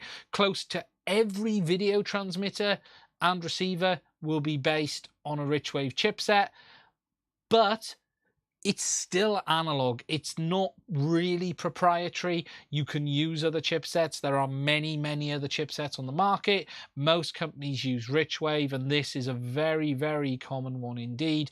But you can see the overall component count is low. We simply have our input, our basic voltage regulation. We have our switch settings, our IC for the video encoding, and then our power amplifier with another little voltage stage down here. And that's it. Now, if we compare this to what we have in digital, things are a bit different. Now, here I've got the HDZero Race VTX. That's what this one here is. This is the 200 milliwatt output. And well, again, I'll walk you through what you have on here and just show you the differences. So if we start in this top corner, we have our power input, which is our ground and positive. And here we have a TVS diode. This is a voltage spike protection diode that just protects the VTX should there be an issue with spikes from the ESC. If I just flip the board over, on the other side of this board, there is also a inline traditional voltage diode that offers reverse polarity protection. So this one here is there as well, but the TVS diode is the one on the top. If we look around then, we've got the voltage input and the UART inputs down here. On the VTX, you then have your MIPI connector for your camera. So rather than having a single pin, you're having to have this whole large MIPI connector. And this IC here is the MIPI controller for the camera data. So it's not as simple as that digital video data from the camera just going into the main IC. It's having to go through a controller before it actually ends up at the IC. You then have the main HDZero IC itself, which is this one here, which is the DM5680T. That is the main HDZero chipset that does all of the legwork for the video encoding from the MIPI. So the way the system works, it has its camera, goes through to there, into the DiviMath chipset. But then that video needs to be encoded, and that's what this chipset does here. And this is the DM6300, and this is based on an Analog Devices RF transceiver, and this is used to actually do the OFDM coding for the digital video signal. So already we're having to have twice the amount of silicon that we had on the analog VTX. We had our MIPI IC, which does the camera communication. We have our DiviMath encoding IC, our RF encoding multiplexing IC, and then heading down here, that goes out to the power amplifier, which is that little chipset down here in the corner, just like on the analog VTX. And if I come into this one, just to show you guys a bit closer, this is the PA5542, and that is our main RF power amplifier. And then if I just refocus slightly, just so you can see that a little bit better, and then you can see that the track comes out the power amplifier along, all the way along to our UFL connector for the antenna. Now, this has already got more components than you would usually find, but there's still more. Again, we've got up here, I believe this is the main voltage regulator providing power for these ICs, because whereas on this analog transmitter here, I said you've probably got a 3.3 volt regulator on the back down here, or sorry, a 5 volt regulator on the back down here, and a 3.3 on this side. On this board, you've actually got 4 voltages. If you look around, you've got the little pads, and they're actually labeled with the voltage outputs. So you've got this one here, 3.3 volt. You've got 0.8 volt, 1.2 volt. I can't remember what that one is. There's another one down here somewhere as well, I thought. No, there isn't. But you've got 3 separate voltages. You've got 5 volt there. So you've got 4 separate voltages needed for this as well.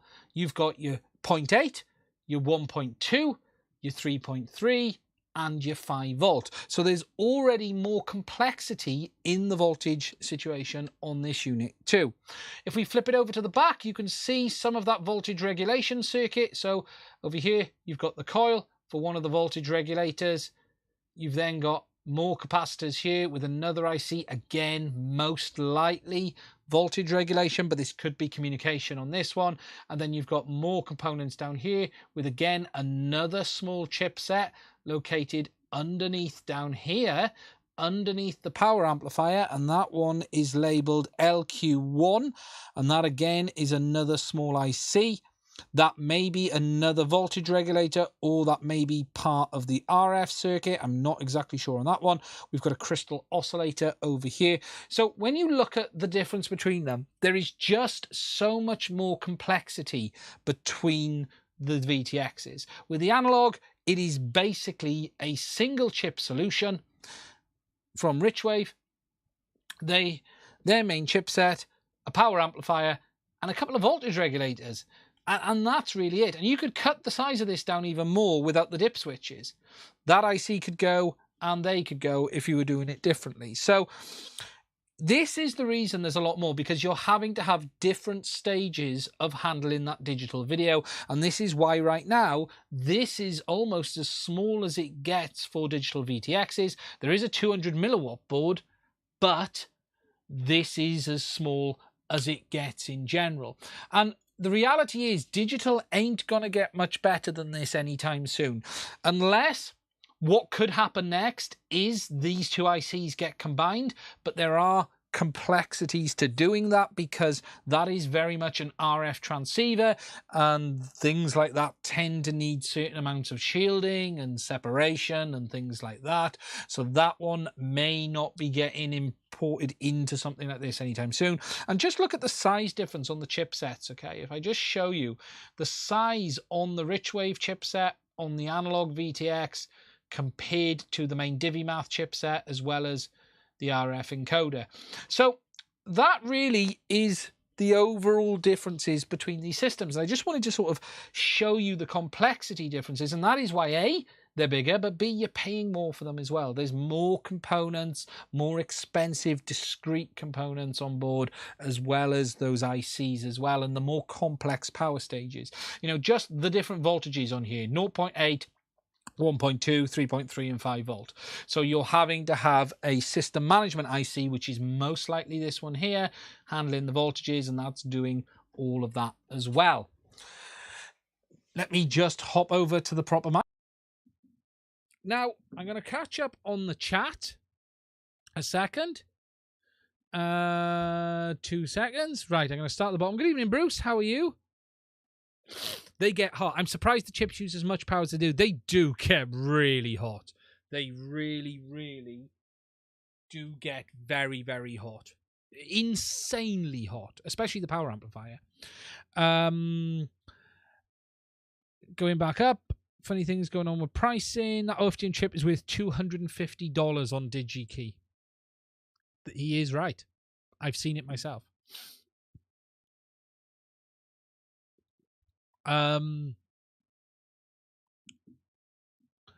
Scrolling back up, Stranglehold, a few Fat Shark 200, got a few Fat Shark 250 milliwatts with dip switches. Yeah, everything's smart audio now. Anyone know if Freedom TX is currently the fastest crossfire platform for TBS crossfire? I want to start pushing 915 crossfire to its fastest before I try Express LRS. You're going to see no difference between OpenTX and it's 150 hertz on TBS. Dip switches did work reliably, at least in the C64 printer. All that's missing from that VTX is valves. Yeah, she's an oldie but goodie. Dip switches. How old is that thing, Ian? It is old, but it's still one of the small. I got loads of them in the drawer. Looks like 2 different developers working on one board. Yeah, it's an old one, but it look, size-wise, it's still very small. It outputs about 300 milliwatts. It's meant to be 200, but I've had a power meter on it. But the thing to understand is the complex difference between the hardware, and you're not going to get digital that small anytime soon until we can see. Okay, HDZero could make their VTXs smaller if they move to a new process node, making their chipset smaller. But that then comes with increased costs. Something I spoke about in the Orqa video was this custom silicon thing. And whilst HDZero is spinning their own silicon, DJI is, Orqa is not. And look, there's beliefs that it costs like £1 to £5 million to design your own silicon. That strictly isn't true. You can do it as little. You're already on your third. Yeah, that's what happens when you're talking. You can do it for as little as 100 grand. The cost is in what's called the mask, and that, making silicon is a complex thing which I'm not going to get into. But think of that as the mold. Okay, the cost is the mold. Once the mold is made, making the silicon chip is really just a process, and the individual cost per chip is very, very low. Very, very low. So the cost is the mask, but the mask is made per process node as well. So the issue then is that for HDZero to make their chipset smaller, they've got to change the mask, and that then costs money. So they're not going to want to just flip a new silicon for no good reason. The investment has been done, and that silicon is printed. That's done. That mask is made. And whilst it can be tweaked, if they want to shrink it to the next node, that comes with increased costs, increased complexity, and issues around that as well. They could have the size of their chipset, but that will then come at a cost. I don't know what process node they're making their chipsets on. I don't know. Bruce, have you seen that anywhere? I tried to have a look around the DiviMath website to see if there was anything in the data sheets, what nanometer that was, but I've not seen anything. I'm guessing it would be, I don't know, 60 perhaps? Heat will still be a factor, limits aside. Denser your packet, the hotter it gets. Yeah, but remember, when they go down the nodes, they get benefits thermally as well. It would be interesting to know. I couldn't find it. 30, yeah, I was thinking between 30 and 60, somewhere like that. I couldn't find it. I had a look. So they could make the chipset smaller, but that becomes a cost factor. And we don't know how many, spinning silicon, right? Some of the costs can be as low as $1 a chip. So when you've done your design and the mask's been made and the silicon's been done, depending on the quantities, it can be as low as $1 a chip. It can be very, very cost effective, but it's that initial outlay. And where HDZero are going to want to benefit the most is keeping that same design going. And that is what they're going to want to do. And it's going to be difficult for them to improve the size of the VTXs until they do that. Something I have noticed, and I still don't understand why, and this is a question I keep meaning to ask Carl, was why you tend to find that they have the RF encoder on the same side of the board as the DiviMath chipset. I think they've even done that on the... Have they done that on the Whoop as well? I'm shocked, because you could bring the board much smaller if you flipped one of the chips over to the other side. Yeah, again, they're both on the top. I'm guessing this has to be for their design. Because if you could flip this onto the bottom side of this board, there would be a lot more space. A lot more. You could bring this a lot smaller. There has to be a reason these boards are almost all one-sided. Okay, they did separate them, though, on the 500 milliwatt. The 500 milliwatt separated. That's a point. I forgot about that. So it is possible. Yeah, the 500 is separated. Yeah. So they can do it, but I am a bit surprised why they don't do it more often. That one, I am a little bit. So that's the issues today with digital. That's why we're seeing things the size we are, because simply the size of the chipsets and the additional requirements around not only the camera integration via that MIPI IC controller, but also the voltage requirements as well. Heat would be a reason. A fair amount of cooling comes from the back of the side of the PCB. Yeah, and that double layer board doesn't do particularly well on heat. So as you say, Bruce, if you're back to back, you're just going to sandwich it in, aren't you?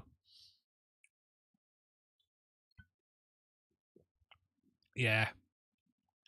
Even if you staggered it side to side, I'm guessing it's thermal management, as you said there. What is the best get for who HDZero working on the goggles? They have said they are not working with anyone. M2K FPV. Sorry. They've said they're working with themselves entirely. That has already been answered. Fab Plant's working on subnet stuff with really booked years in advance. Yes, that's the problem as well, Bruce. He's not going to. He might have to fight with Apple and Nvidia. Maybe 20 by 40, possible. Long and thin. They did that with the race version 1, though.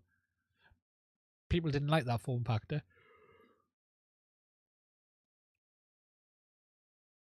But yeah, you know, that is the problem with digital today. And if you take into account analog side, if you want to know what's in the receiver side, there's lots going on in there, including a great big FPGA, which costs £99. The FPVGA in the receiver costs 99 quid to buy in quantities of 1,000 alone.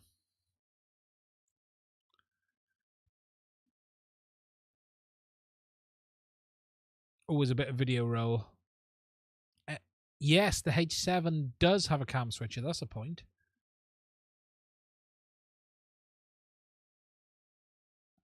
Right, guys. We're at the stage now where it's time for any questions and answers you might have. What's the time? We've gone for 22:43. Cool. We've gone over. Is that over? No, that's over an hour, not over 2 hours. I was thinking, we're over 2 hours.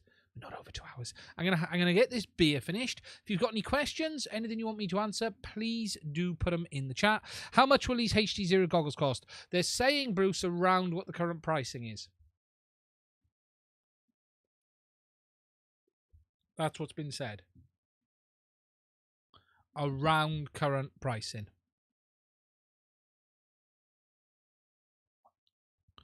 As I understand it. Are we at the ASMR segment yet? Will I be reviewing the Pixhawk X5? Let's have a look. Who's making the Pixhawk X5? Is this the Holly Bro?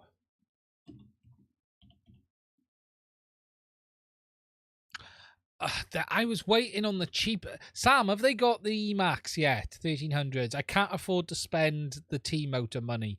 I have a tax bill to pay. Holly Bro. Yes. Holly Bro did reach out to me and ask about whether I'd be interested in taking a look, and I've said yes.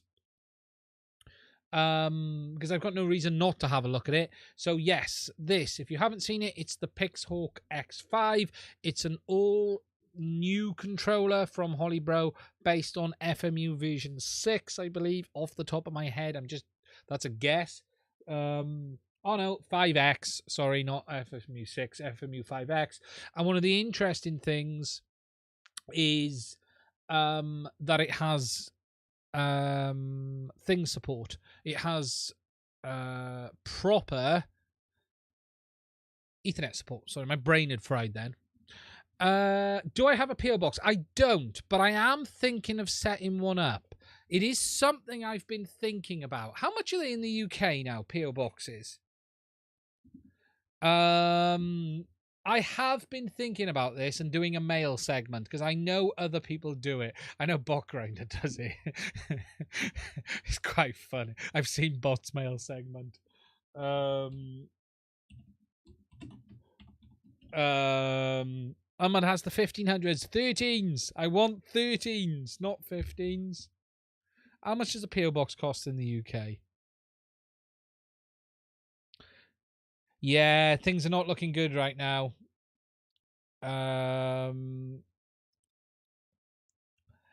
Royal Mail Post Office box. But if you've seen Bot Grinders, you get some interesting stuff delivered. I don't know what a virtual box costs. I need to start looking at it. I have been thinking about it. It is something I thought about the other day, and I think I could quite enjoy it as well if we had, what are they, a Royal Mail one. Get your usual address, mail, and PO box mail held at your local delivery and collect it in box. Get your usual address, mail, and PO box mail held. Choose an option: PO box deliver, PO box collect. Right, let's have a look. Oh Jesus, they're not cheap in the UK, are they? Do you think, guys, it would be a good idea if we did a mail segment and a PO, but I'd have to do a PO box. Okay, PO box deliver. Okay. Couriers won't deliver the PO boxes here in New Zealand. They used to, but not anymore. That means I can only get the mail. No one uses my mailbox. That's interesting. So courier now start. Good evening, Gary. Where were you earlier when I was trying to find my article on your website? You turned up late. I'm interested what you guys think on the PO box thing. I'm gonna look into it. PO box collect is 168 quid for 6 months. So it's not shocking, but it's certainly not cheap. No. Type's gone. Don't do it. Don't do it. I'll have to have a look. They're not cheap, but I have thought about it. It's something I want to have a look into more because it is something that would be handy. It is something that would be handy for many, many reasons. But that is that point of couriers. Couriers can't deliver to it. We'll have to build my own PO box. Just put one on the side of a road somewhere. If you've got any questions, guys, free and premium UK and mail addresses, parcel forwarding, mail forwarding, company UK postbox. What do these guys charge? Premium parcel app. There's a company here. Sign up, view plans and pricing. So what does it cost? Parcel address. Online shop and ship. Nothing a month. Well, how does that work then?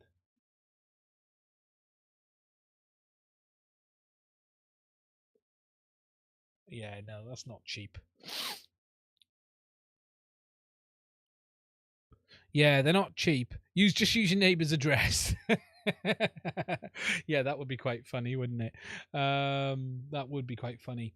Now, guys, if you've got any questions, please do put them into the chat. I think we've covered all of the news that there is to cover. There's going to be a bit of a wait now. So where we're at today is we've got the new goggles. And then you're going to have to wait for what happens next with the HD system as well as the goggles from HDZero. We're not going to see anything on this anytime soon. That's for sure. We're going to have to wait and see what is said, when, and really what happens next. What radio did I do the update on? I didn't go too deep into the cellular thing. The cellular thing's a red herring on... That will not be for any normal use. It's illegal. Yes, the beer. Professional YouTuber.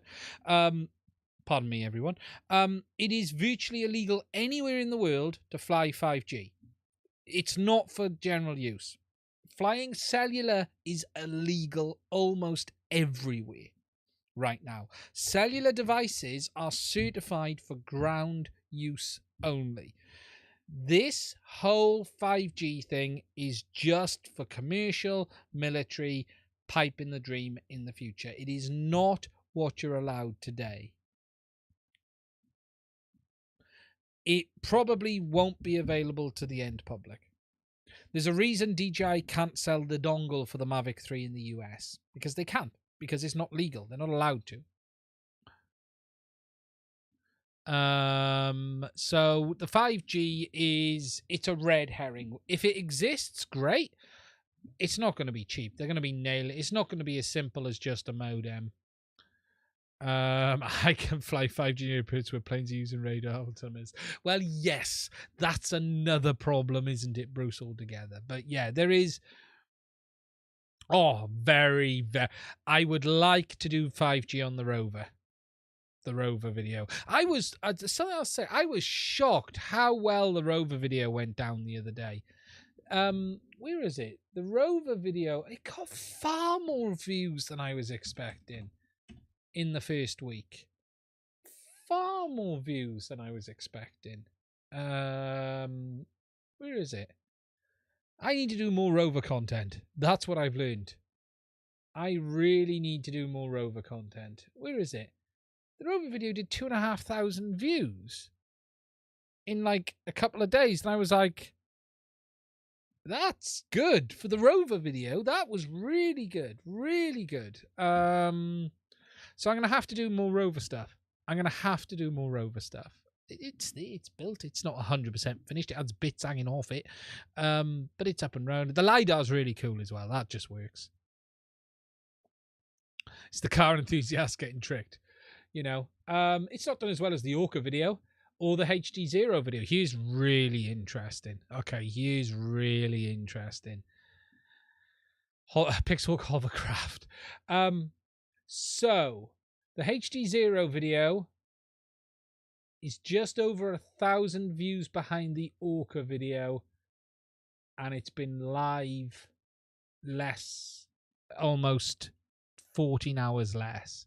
Just shows you the interest in HDZero right now. It really does. It's interesting. Put the rover map. I always still had this plan, which I'm oh God. Wait a minute. I've just closed my window for YouTube. If I'm still online, hello. Please let me know in the chat. Let me just find the button. I closed the live window, and I've never done that live before. Oh, I got it back. Oops. Didn't mean to do that. I always wanted to get a big hex, fly the rover into a location with the hex, with like a tray on the bottom, land, drive the rover off, go collect something, bring it back to the aircraft, fly the aircraft back, and then land it. And do it as a mission. So fly it into like a restricted area. Land it in. I don't mean officially restricted, but you know what I mean. Fly it into a restricted area, land, and then use the drone as a repeater for the video and live feed of the rover, and use it as a telemetry uplink. It's quicker just to go and get the chippy.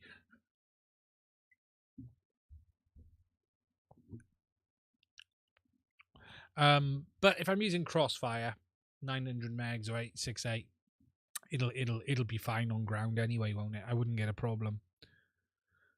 Order boat from the lake and then fly out. You're reading my mind. Yeah, I had this idea with like a big hex. The problem with the rover is that rover weighs an absolute ton.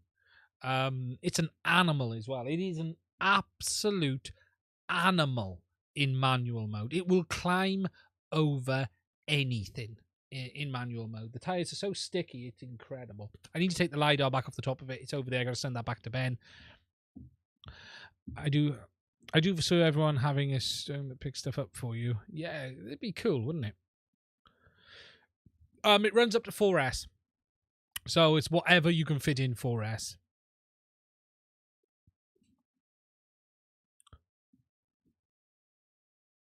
I did watch the Rotor Riot video, and I'll be honest, that's one of the videos. I am astonished it didn't end in fire, because when you just put two lipos together without any current protection, that is scary. However, I'm guessing there was enough resistance between the connections that they had, and I wonder if the battery wasn't fully charged. I wonder if they were being a bit careful and the lipo on the aircraft wasn't full. But it was very, very good. If you haven't seen it, they land a quad on a wing and charge the quad from the wing. And okay, what they didn't really have any impact, but it was very, very cool. And it was a very good video. It's one of the more enjoyable Rotor Riot videos I have seen in a very long time. It really was. The weird thing I found was the problems they were having flying the aircraft. They were having problems with the aircraft itself. That should have been the basic part of it, and I don't mean that negatively towards them. I just thought that wasn't the technical obstacle, flying the aircraft. That wasn't the big problem. The big problem was the big battery, although it had a big battery strapped on the bottom of it. But Alex, when Alex was flying the wing, it was fantastic, and when they got it done. And then when they swapped goggles, if you haven't seen it, it's probably one of the better Rotor Riot videos I have seen for a long time. A long, long time. It really was. It was decent. It was decent. But yeah, they charged the battery and it was going up. I think it only went up like 0.1 of a volt. I was expecting fire. You've got a battery at 3.8 volt and then a battery at 4.2 with no current limitation between the two. And you just go poof. But what you should have had then is full current going between the connections. Now, obviously, when they did it, they used there was like connections. Let me find the video. It's a great video if you haven't seen it. It really is a great video. Riots. Here it is. Let me just find this. Let me just get past the advert. I'll find the point they did it. They did actually achieve it. Why have I lost sound on my computer? Oh. Seems my speakers are no longer working today.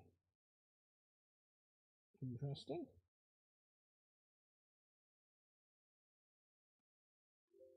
Oh, there we go. Sorted. Right, let me just... So, I'll put this up. I won't show it too much because I'll probably get pinged from YouTube. But they fly it again. So they fly the wing. And they've got this area on it. And he gets it straight on, like. And they did a load of tests. And they got it on the wing. But this is what makes me laugh. Because they then ended up flying the plane from the FPV camera on the quad that's on top of it. Alex, the kid is talented to say the least. But they are flying the plane from the FPV on the quad that they landed on the top. But just to see them, there's an attempt back here. Where is it with the attempts? They tried it a few times. Here he goes. He comes in to go for it once. They're trying to get the quad on the wing, like. It's not easy to do. Not easy to do.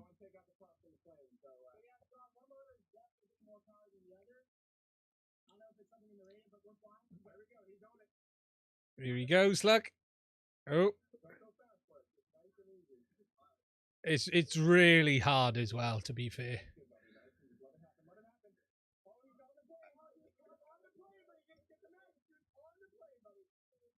It's not easy to do at all. But he gets on there in a second the first time. Here he goes again. They're just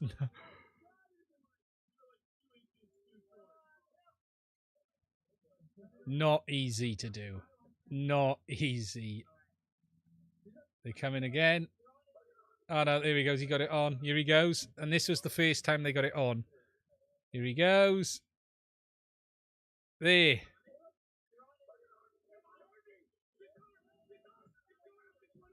Yeah, they got it on.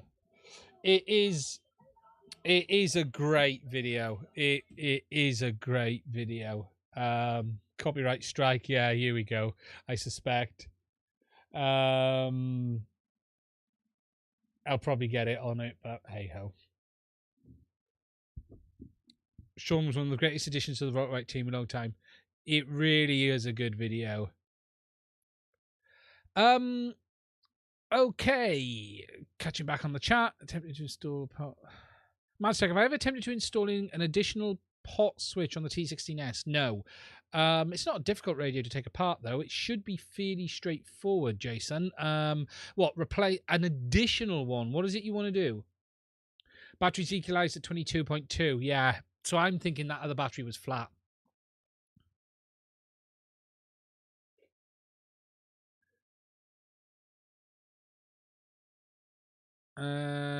Strong magnets. It's a great video. It is a great video.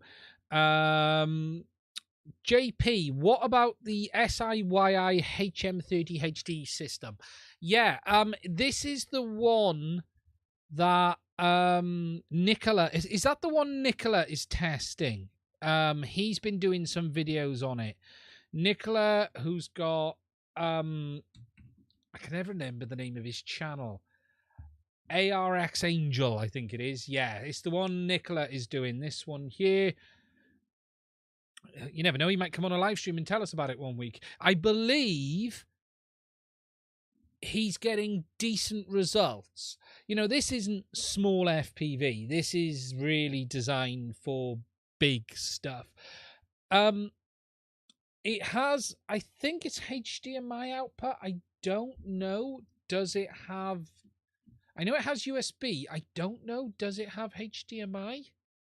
I'm not sure if it does. It does have HDMI. Does it? Let's just have a look. The only problem with their systems is you're normally tied into their camera. You're normally always using their camera on the system from what I've seen in the past. Yeah, they're using an IP camera. You've got HDMI input and Ethernet output. It's interesting. The only problem, it'll be similar to Hearlink latency because they're all using the similar chipset. So they're saying 150 milliseconds, okay? 30 kilometers. It is interesting. It's not for general FPV, but I do get it. Why some people might be interested. My only complaint with these systems in the past has been their poor software. I don't know what this is like. I know it is available. You know, the Fly More combo is 277 quid. It's not really expensive, is it? Do you know what I mean? Does that... So what does the... Here we go. What does this? So, dual full HD digital transmission system, 30 kilometers range. Recording IP camera, long-range antenna, quick-release battery, supports PIX and Q ground control, and supports Android and iOS. So for 277 quid, you get pretty much everything you need. It will be based similar to Hearlink, using the same overall chipset and behavior. That's what it will be.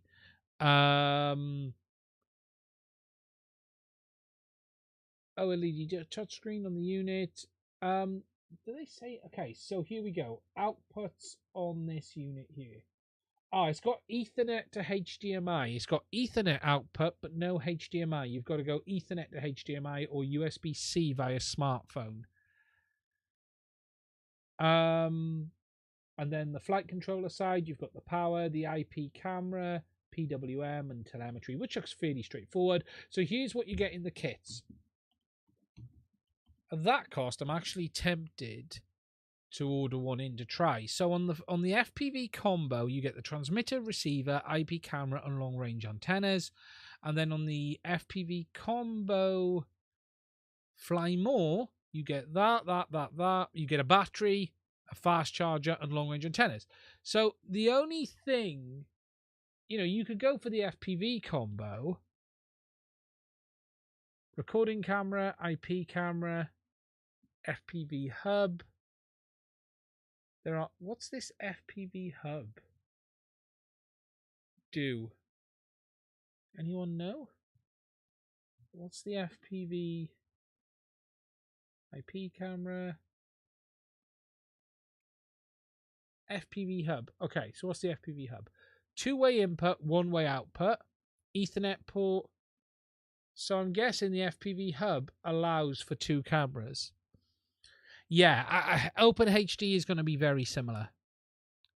SIYI do make some other handsets as well. I've seen some other gear from them. It isn't particularly expensive, let's be honest. The only problem with something like this is this, right? Is it going to be available in 2-3 years' time? Are you going to get receivers? Are you going to get transmitters? Are you going to be able to get everything? That is the output. Also notice something which I've just noticed, and this is what concerns me. Look at this page, and can any of you spot what I've just spotted? Look at this. Transmitter, receiver, IP camera. Transmitter, receiver. Well, that's not the receiver, and that's not the transmitter. That's the ground unit, as far as I'm aware. Yes, that's the ground unit. So they're calling that the transmitter. It's not a good start, is it? Let's be honest. That's the receiver. It's wireless video, unless you're sending the video to the aircraft. It's not a particularly great start when you look at it like that, is it? That's transmitter, that's receiver. It's a router. Well, yeah, if it's the same system, I think it is. It's actually two-way. It's a dual link, a bit like here link, basically. So, reach from the ground to the model. See, that's what I'm thinking, Bruce. Yeah, you can get your face shown up on the model screen.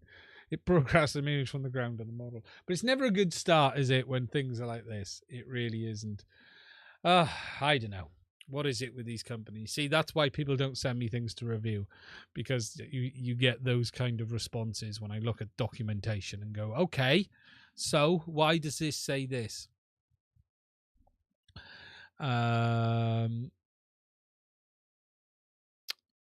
So, guys, if you've got any questions, please do let me know. It's all part of the metaverse. It is all part of the metaverse. Now, I'm going to do one last thing very quickly. Nicola likes it. Yeah, I know Nicola did say it was pretty good. It suits Nicola's kind of flying down to the ground. How far can you fly an aircraft before it falls out of the sky? But it did mention a HDMI converter. That'll probably then be, is it the Ethernet to HDMI? Okay, let's have a quick look at this. This is gold dust, is what this is. However, this is a KISS Ultra. Now, I just want to say a massive thank you up front to Failsafe, one of my subscribers, who sold me his spare. He had a spare one and he sold me this one. I am just very, very big thank you to you for doing this. I'm looking forward to getting this in something very soon. Let me just turn that on. Oh, no. No, I'm not turning that on. I didn't have the camera turned on. It's not very good, is it? Professional YouTuber. Ah, there we go. So we got the KISS Ultra. So this is rocking horse crap is the right term to use, although there is more stock of these coming in February, so there should be a lot more of these available then. If you don't know what KISS is, it is a KISS-based flight controller. The Ultra is a custom version based on Alexandrio, I think his name's own design. It is a very, very interesting piece of kit. In the box, you just get these little wiring harnesses for connecting up to the ESC. And then we just have the flight controller itself. Let me open this up. There it is, which is the KISS Ultra. Now, what you notice on this when you first get it is just really how little there is on it. You know, it is very scaled back in the sense of there's not loads of Becks doing all these voltages. There's not all this other stuff. This is very much a stripped back and has what it absolutely needs KISS flight controller, and like many of the KISSes are, you know, it looks like a KISS flight controller, as someone just said. So it's the Ultra based on the H7 CPU. Yeah, you know, really there's not a lot to go to say other than this with regards to the hardware. How did I get one? I was sold one by someone who managed to get their hands on two. And they very, very kindly sold me their spare while they wait for the others to come in. Now, I'm just going to pop it under the microscope a minute because we can is the right term to use. You may as well just pop it under just to have a quick look, just to show you guys. Bring the microphone, Lewis. Just to show you guys what it looks like. So obviously it's based on the ARM STM-H743. You know, that's the same chipset that's in the Cube Orange as well as in many of the other flight controllers. You've then got very little else on this side, if I'm honest. Just a couple of other chipsets. I haven't dug into what's actually on board this yet. Just turn the light down slightly. There we go. You've got your pads down that side there. We've got our pads down that side there. You can then see it's a KISS Ultra. And then on this side, we've got, I think that's our IMU. We've got a baro sensor. And again, literally, that is it. It is very, very well made. There's no question about that. The flight controller does look very well made to me. I don't see any component issues, any design issues. The quality looks outstanding. You know, all of the soldering on everything looks absolutely fantastic, and I will be doing a dedicated video on this. Everything just looks in place as you would expect. All of the soldering looks good. All of the QC looks exactly as you would expect. And really, look, you know, other than, let me just do that, other than that, that's literally all there is to show on this flight controller under there. You know, there really isn't any more. Now, why does it have solder on pads? Because it's been fired up. I tested it. It's been powered up, as did the previous owner. Now, if you don't know how KISS works, it really has a very, very simple user interface, which is browser-based. You just plug in the USB, put it on the browser, it connects. It has a decent return to home, as I understand it, and I'm really interested in looking at how that behaves. The plan is for this one to actually go in the 7-inch build. That was the plan, because I wanted something which would have a decent return to home. No, it's KISS, Tommy. It's based on KISS. So the plan is for it to go in the 7-inch build. I'm just waiting to get the ESC, the motors, and everything else. And whilst that might not be the best build for an aircraft, for a KISS controller, I do believe it flies very well on KISS, and that is what the plan is that because it has a better, more reliable return to home. It's going to be interesting. I've not heard anyone tell me you can't put KISS on a 7-inch. I'd like to try it on one of the 5 inches and see how it flies. If I can get a second one, I probably will, but Right now, the plan is for the 7. We're going to have to see. With Return to Home, I don't think they land on KISS, but it does have a proper Return to Home feature, unlike Beta Flight. So I'm looking forward to playing with it. My 7-inch loves a good KISS. I bet it does. I would like to put it in the 5-inch and see how it flies. If I can get a second one in February, I will. Maybe I do that before I build the 7-inch. Perhaps that's what I should do first, is just build it into the 5-inch before I build the 7 and see how it flies. I'd be really tempted to put it in the Mamba.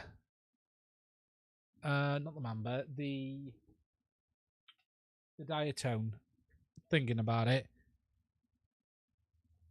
I'm thinking about putting it in the Diatone.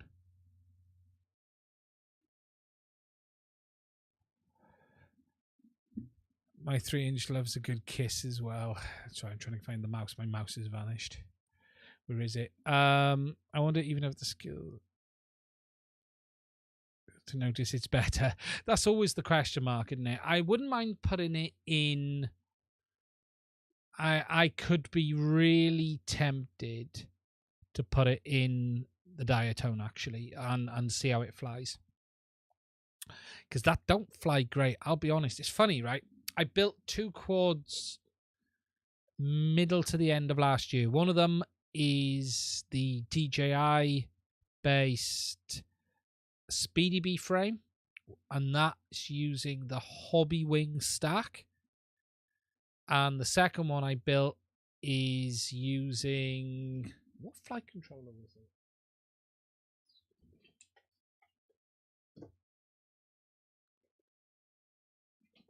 I can't remember.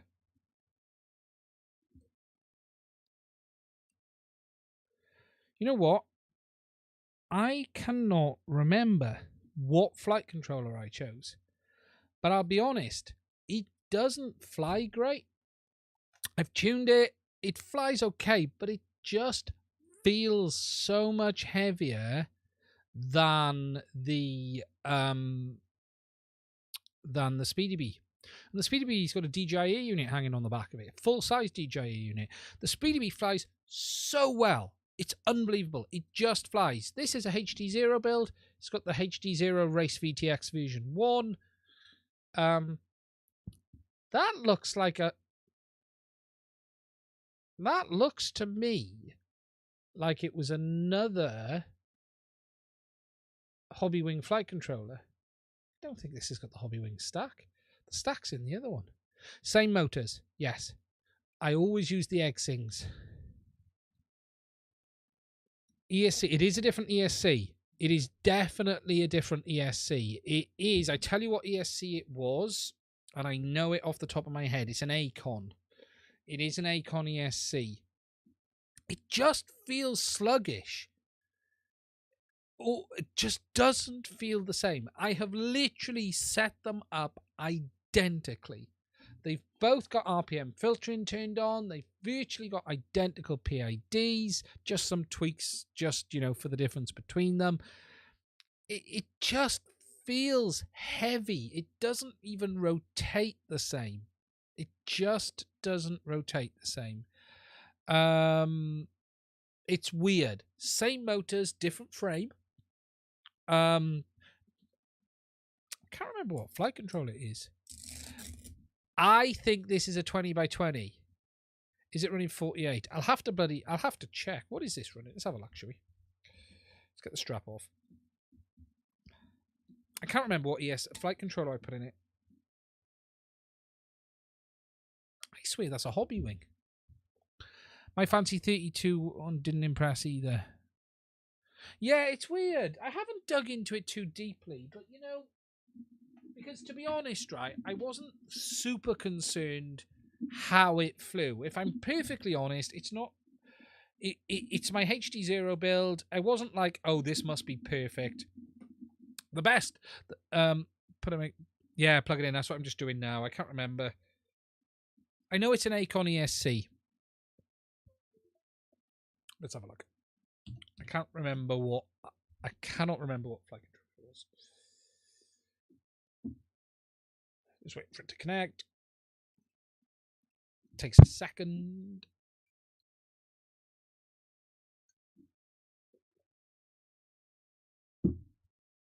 Oh, yeah, it is an X-Rotor. So it's an X-Rotor F7. So that's the same flight controller. So they've both got the same flight controllers, just different ESC.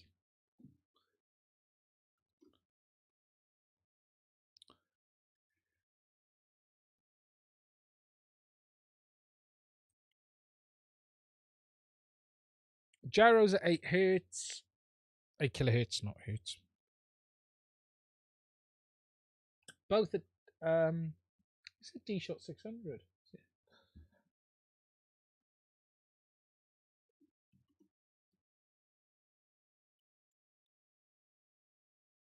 But it's weird. It's funny, innit? Now, that Speedy B build, this thing with crossfire and a DJI unit in the back just flies so well.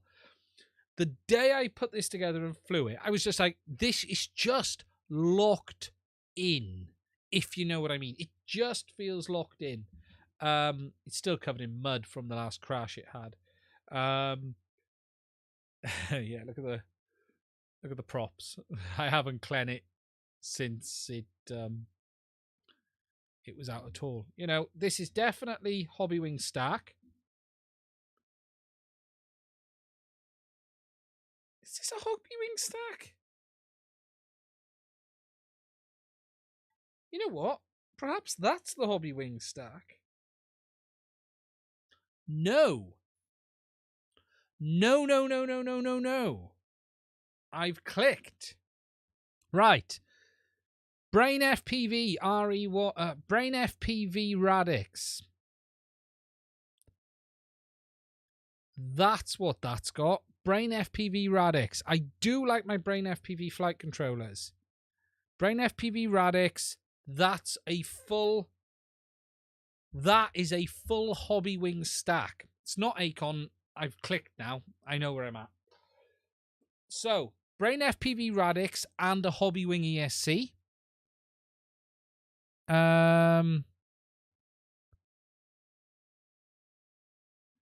Take the strap off to measure it, lol, not... all American ESCs are the bomb. Yeah, no, it's not Acorn. I've just clicked. So, Hobbywing. So, that is Brain FPV. That is Brain FPV with the Speedy B frame.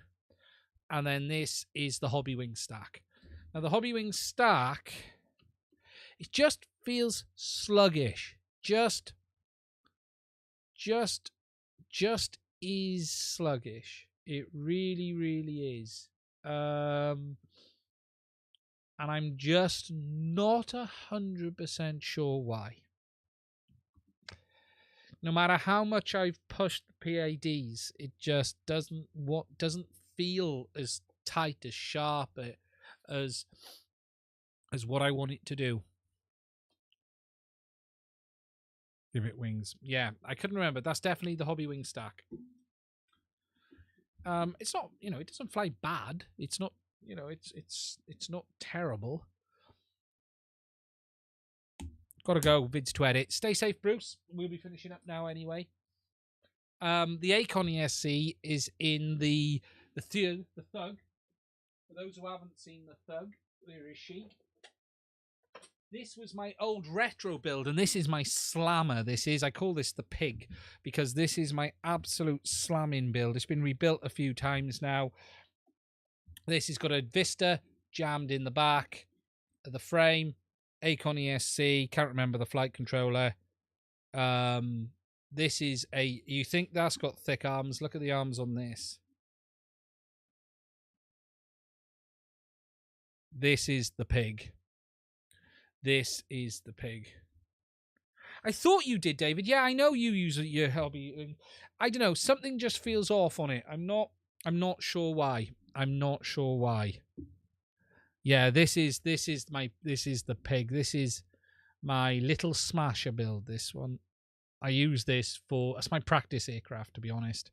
And I'll be honest, I haven't flown now for a little bit of time because of winter in the UK and COVID and everything. So I am going to be so rusty, it's ridiculous. By the time I get to summer, I'm going to need to start again. If I'm honest. Unfortunately, that's the problem with a long winter in Wales. Unfortunately. Yeah, send me a CLI dump, Dave, and I can have a look at least. I'm just not sure if it's the frame, I'll be honest. It just seems to drag its ass a little bit. It just seems to be how it feels. I got to go out the other day and everything went wrong twice. I hate it when it's like that. I hate it when it's like that myself. I really do. It is difficult. Batteries wise, no, I haven't had any more problems, but I haven't flown that much. No, not really down here. Well, yes, I do have them, but I could get myself in a lot of trouble if I flown them. Yeah, send it over, mate. That'd be cool. I'm going to try next year to post a lot more footage. I don't post a huge amount of footage for some many reasons. Maybe the filtering's different. It is weird. I don't know. Do you know what it's like? You know, the second you fly something and you think this just feels different, just doesn't feel the same, just doesn't, I don't know, just don't know compared to the other two.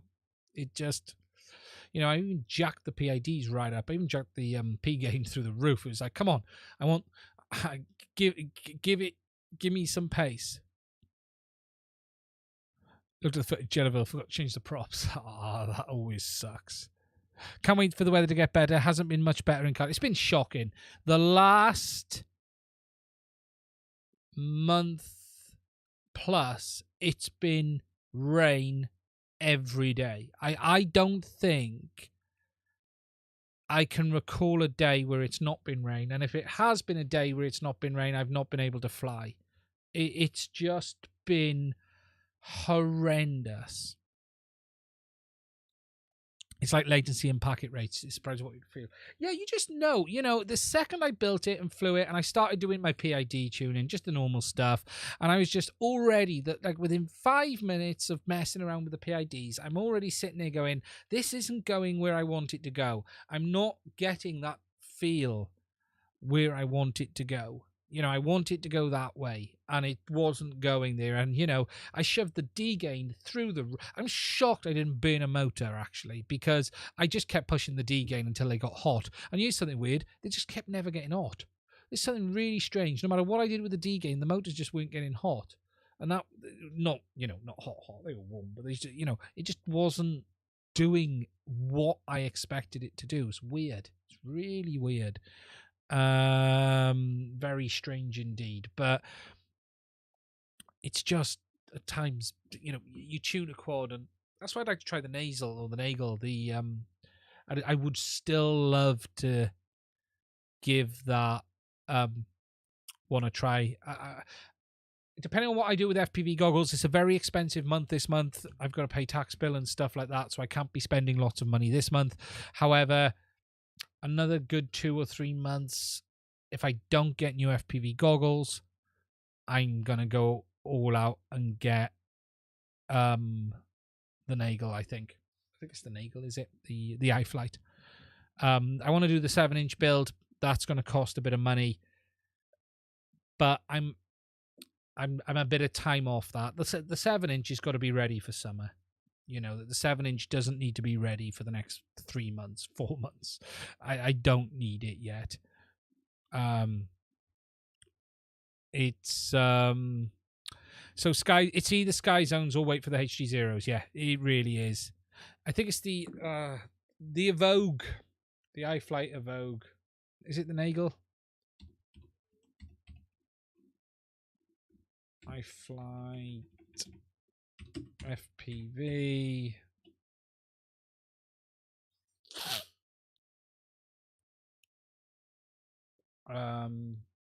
It'll be the Evoke. This thing.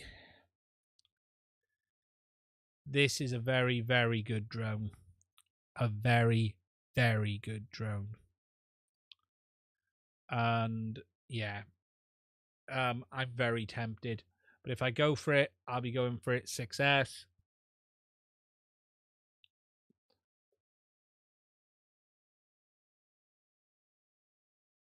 And it would probably be Crossfire. I'll go DJI and put my own receiver on. But I would love to give it a try. I would love to give it a try. We've got a lot of guys in. Check the website for my flight. We've got a lot of guys from Cardiff. We've got quite a few guys from Cardiff. We really do.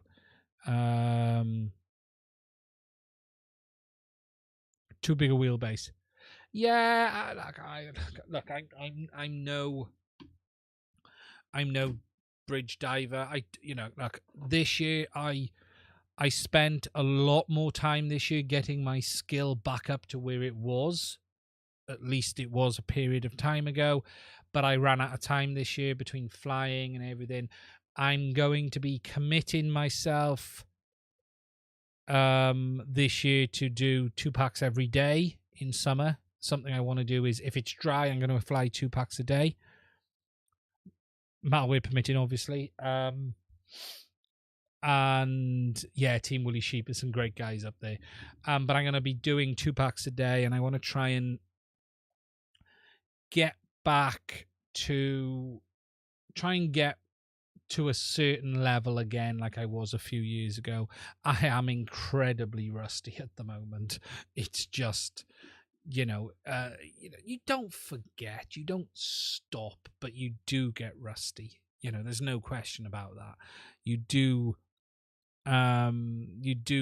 get out of practice, and I was pleased with where I was back to this year. I don't record a lot of my film for flying for very good reasons, and look, we're not in the States.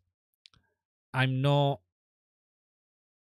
in somewhere where I can post or fly whatever the hell I want. The reality is, what I show is very, very limited line of sight. This is, I'm going here, I'm going there. There's not a lot of buildings and stuff to dive around where I am. So I'm very careful what I show. Most of what I'm doing is done for review purposes, and that's simply, I'll take it for a nice quiet flight there, take it for a nice quiet flight there, spin it around a little bit, throw it around a little bit.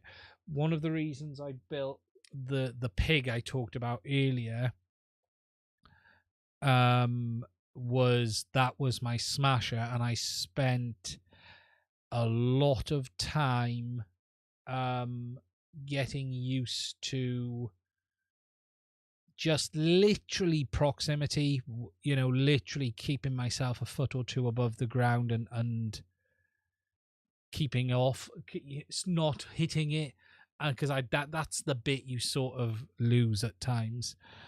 And like long range I got loads of long range, but yeah, just say you found the SD card. Yeah, I don't. There's a few reasons I don't. I'm also a commercial operator in the UK and stuff like that, so I have to be a little bit careful. Let's just say. It's sad to be in a situation when you can't have a fly when you want to. It's tough right now.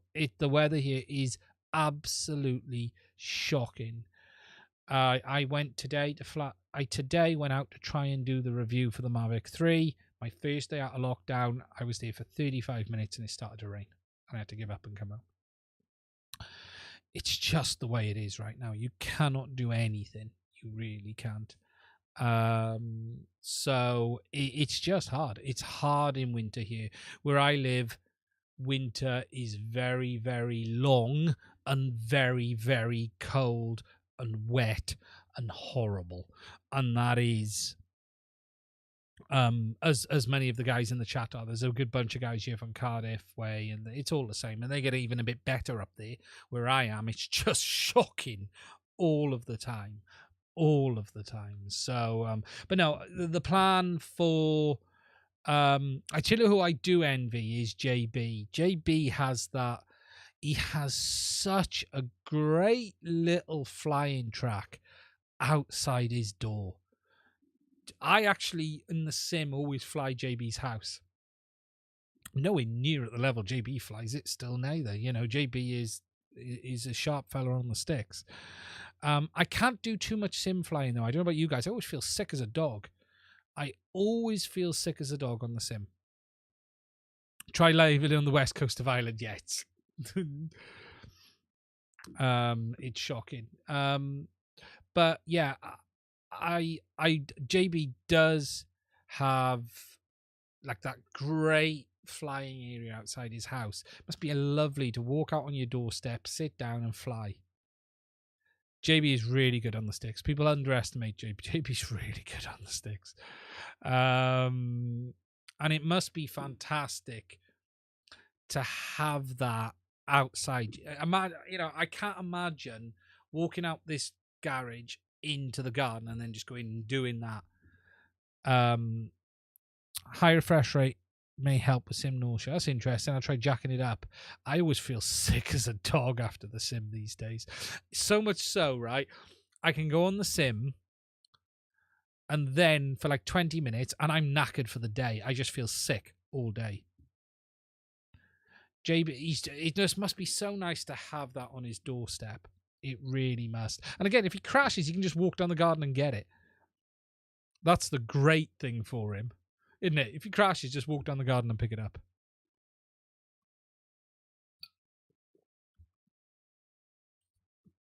That's that must be so handy.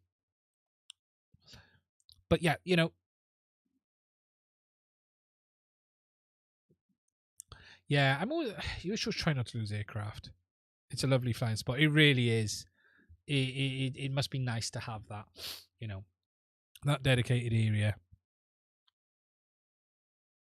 Yeah, they do say that, Michael. It's meant to be a very good aircraft. A very good aircraft.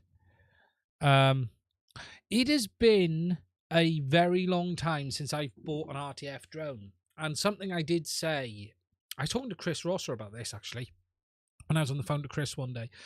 And I tune quads the way I fly them. I tune them for how I think it should fly.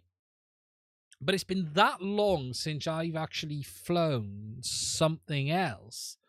I don't actually know if what I'm tuning to is as good, better, worse compared to what's coming out the factory these days. And that's why I want to pick up one of the off the shelves, just to sort of go, right, this is what I like an aircraft to feel like, and I've tuned it to that. And this is what everyone else thinks is great. Where are we at? Because I haven't flown anyone else's aircraft for a very long time. And look, there's a reality. I could be flying. I could be tuning mine to fly like a crazy chimp. I'm under no.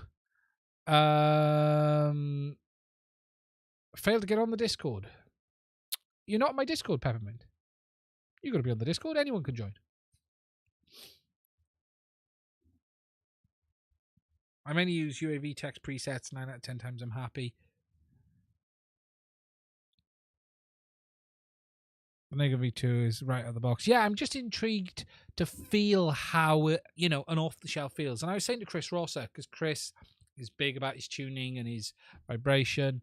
Don't get me wrong, I know how the DJI FPV drone flies, and my opinions on that were very much the same as what other people's. I remember flying it, and I went and watched a few videos, and what they were saying, I was thinking, and I was like, okay, I'm aligned. What I'm saying is I ain't getting on no sim. Yeah, I do need to spend more time on the sim I've got What have I got on here? I think I got Velocidrone and what have I?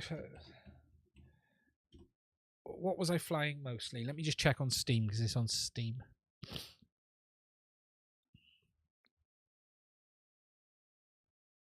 That's quite handy to know. Why is it whenever you open Steam, I'll get the Discord link now, it has to update. Every time. Any time you update Steam, or send a server link. Edit invite link. Never expires. Generate new link. Copy. There we go. 2 seconds. On its way. There you go, guys. Right, Steam. Oh. Bloody password's gone.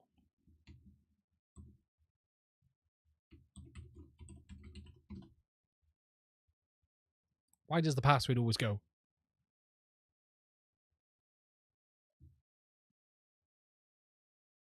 Liftoff. It's Liftoff I've been playing the most. Couldn't remember which one it was. I have got Velocidrone as well, I think.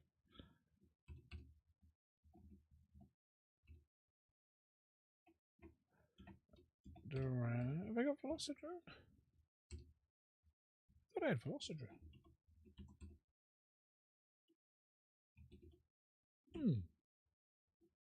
Liftoff is what I've been playing the most.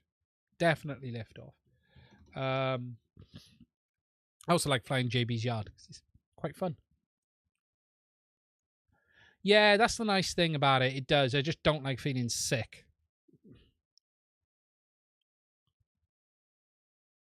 Yeah, I just don't like feeling sick after the sim.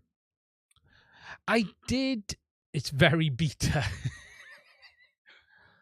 I think when I flew the sim last, I used the beta FPV remote. It was quite fun.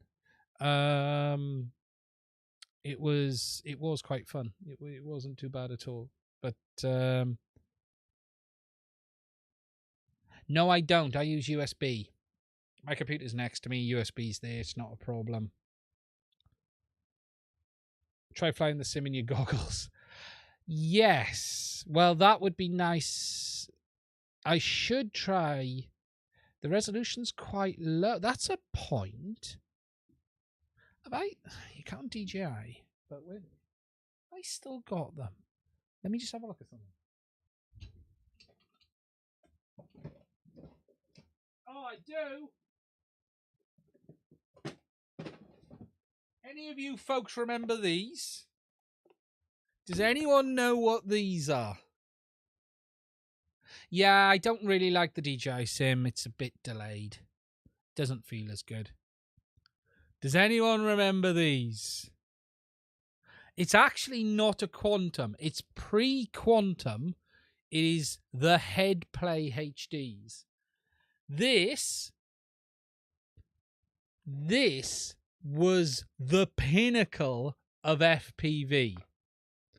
This was, at one point, 1080p screen in this, nonetheless. We haven't got 1080p yet, so you can all whinge, right?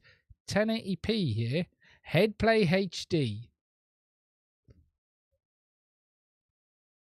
You want to talk about field of view? DJI have got nothing on the field of view on these. I've had them in the drawer forever. I wonder if they still work. But their HDMI input medieval torture device. That is a set of FPV goggles. None of this nonsense you lot are playing with today. These are proper. I should try the sim with these though, because they're 1080p.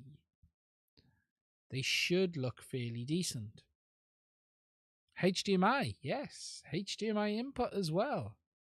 About the same size as DJI. I wonder if they power on. They got analog receiver built in. Let me just see. I can't do it now because I'm streaming. Tried those at a meetup. Talk about eye strain. Look to the left was the right workout. Yeah, that will give you square eyes. Yeah, we're not talking. We're not talking. You know, when you have to look left, you almost have to move your head in the goggle. But it'd be interesting to know what they're like on the display. On the HDMI. That's something I hadn't thought of. Is that polystyrene? It is polystyrene. Yes, it's foam. Yeah, polystyrene with a plastic outer case. They don't make them like this anymore, lads. They don't make them like this anymore. This is proper FPV goggles. This is. Yarp. Proper FPV goggles. They don't weigh anything, right? They are so light, it is bonkers. They literally just don't weigh anything. But yes, HDMI input. FPV, put them on. No, there's a video of me in bed with these somewhere. Don't make cars like this anymore. Space for radio. Yeah. Yeah. Headplay HD. I imported these from China. These were... When did I do my review? I have a review of these on the channel. Let me have a look. Let's have a look.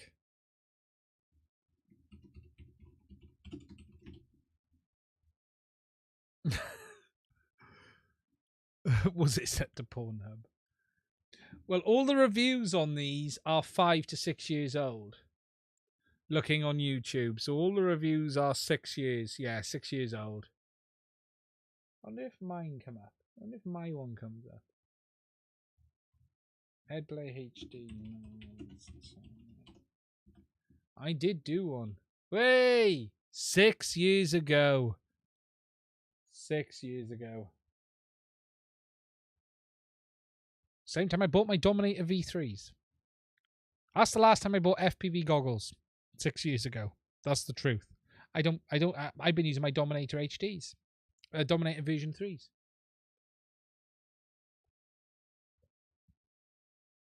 Yeah, proper set of goggles. But they're 1080p screens on these.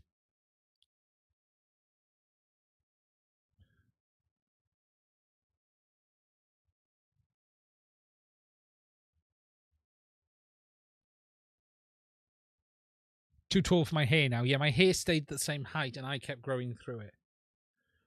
Yeah, it's a hell of a set of goggles. But yeah, I'll give them a try actually. Because they could actually be perfect. Yeah, now. I can't do it. It'll take the stream offline, unfortunately. If I plug them in, it'll mess with the whole display. So something I'm going to have to try offline, let's say. However, if it does work, I'll make a video about it. How's that for a deal? For everyone involved. But yeah, 6 years ago. Wow. Wow, wow, wow, wow, wow. Incredible. Incredible.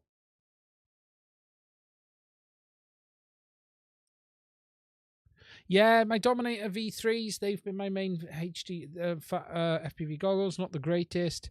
Can you put a HDZero VTX into that? There probably is space to put it inside. I have got a gaming... no, I haven't got a gaming monitor, no. She's fast, she's 1 millisecond latency, but no. It's 60 hertz. Make sure you're sat down. I could always use my Dominator V3s because they'll take a 720p input. What's the Dominator? Yeah, they're what's the Dominator V3s? Aren't they 800 by 480? Yeah, it's definitely 1 millisecond. The panel's 1 millisecond. I knew it was 1 millisecond. It's just not gaming. Yeah, it's I think it's a 60 hertz 1 millisecond Samsung. This one. Skyzones have HDMI. Yeah, I know. That's what I'm really thinking. I'm gonna have to see if I don't feel sick. On on the goggles, then I can definitely get back on the sticks. Right, I'm going to end this one because it's getting late. Wherever you are in the world, please stay safe, look after yourselves, please stay away from the human malware. We'll be live again next Sunday night talking about more nonsense. Probably going to be a bit more of a quieter week this week. There will be some videos coming up on the channel. If you are new here, thanks for watching. Please do consider hitting the subscribe button. If you'd like to support the channel, there are links to my Patreon on board there as well. Big thank you to all of the Patreons and everyone who does support it. Longest stream ever. We've been going a while tonight and it's nearly midnight, so I got to go. Look after yourselves, stay safe, and I will speak to you guys again soon.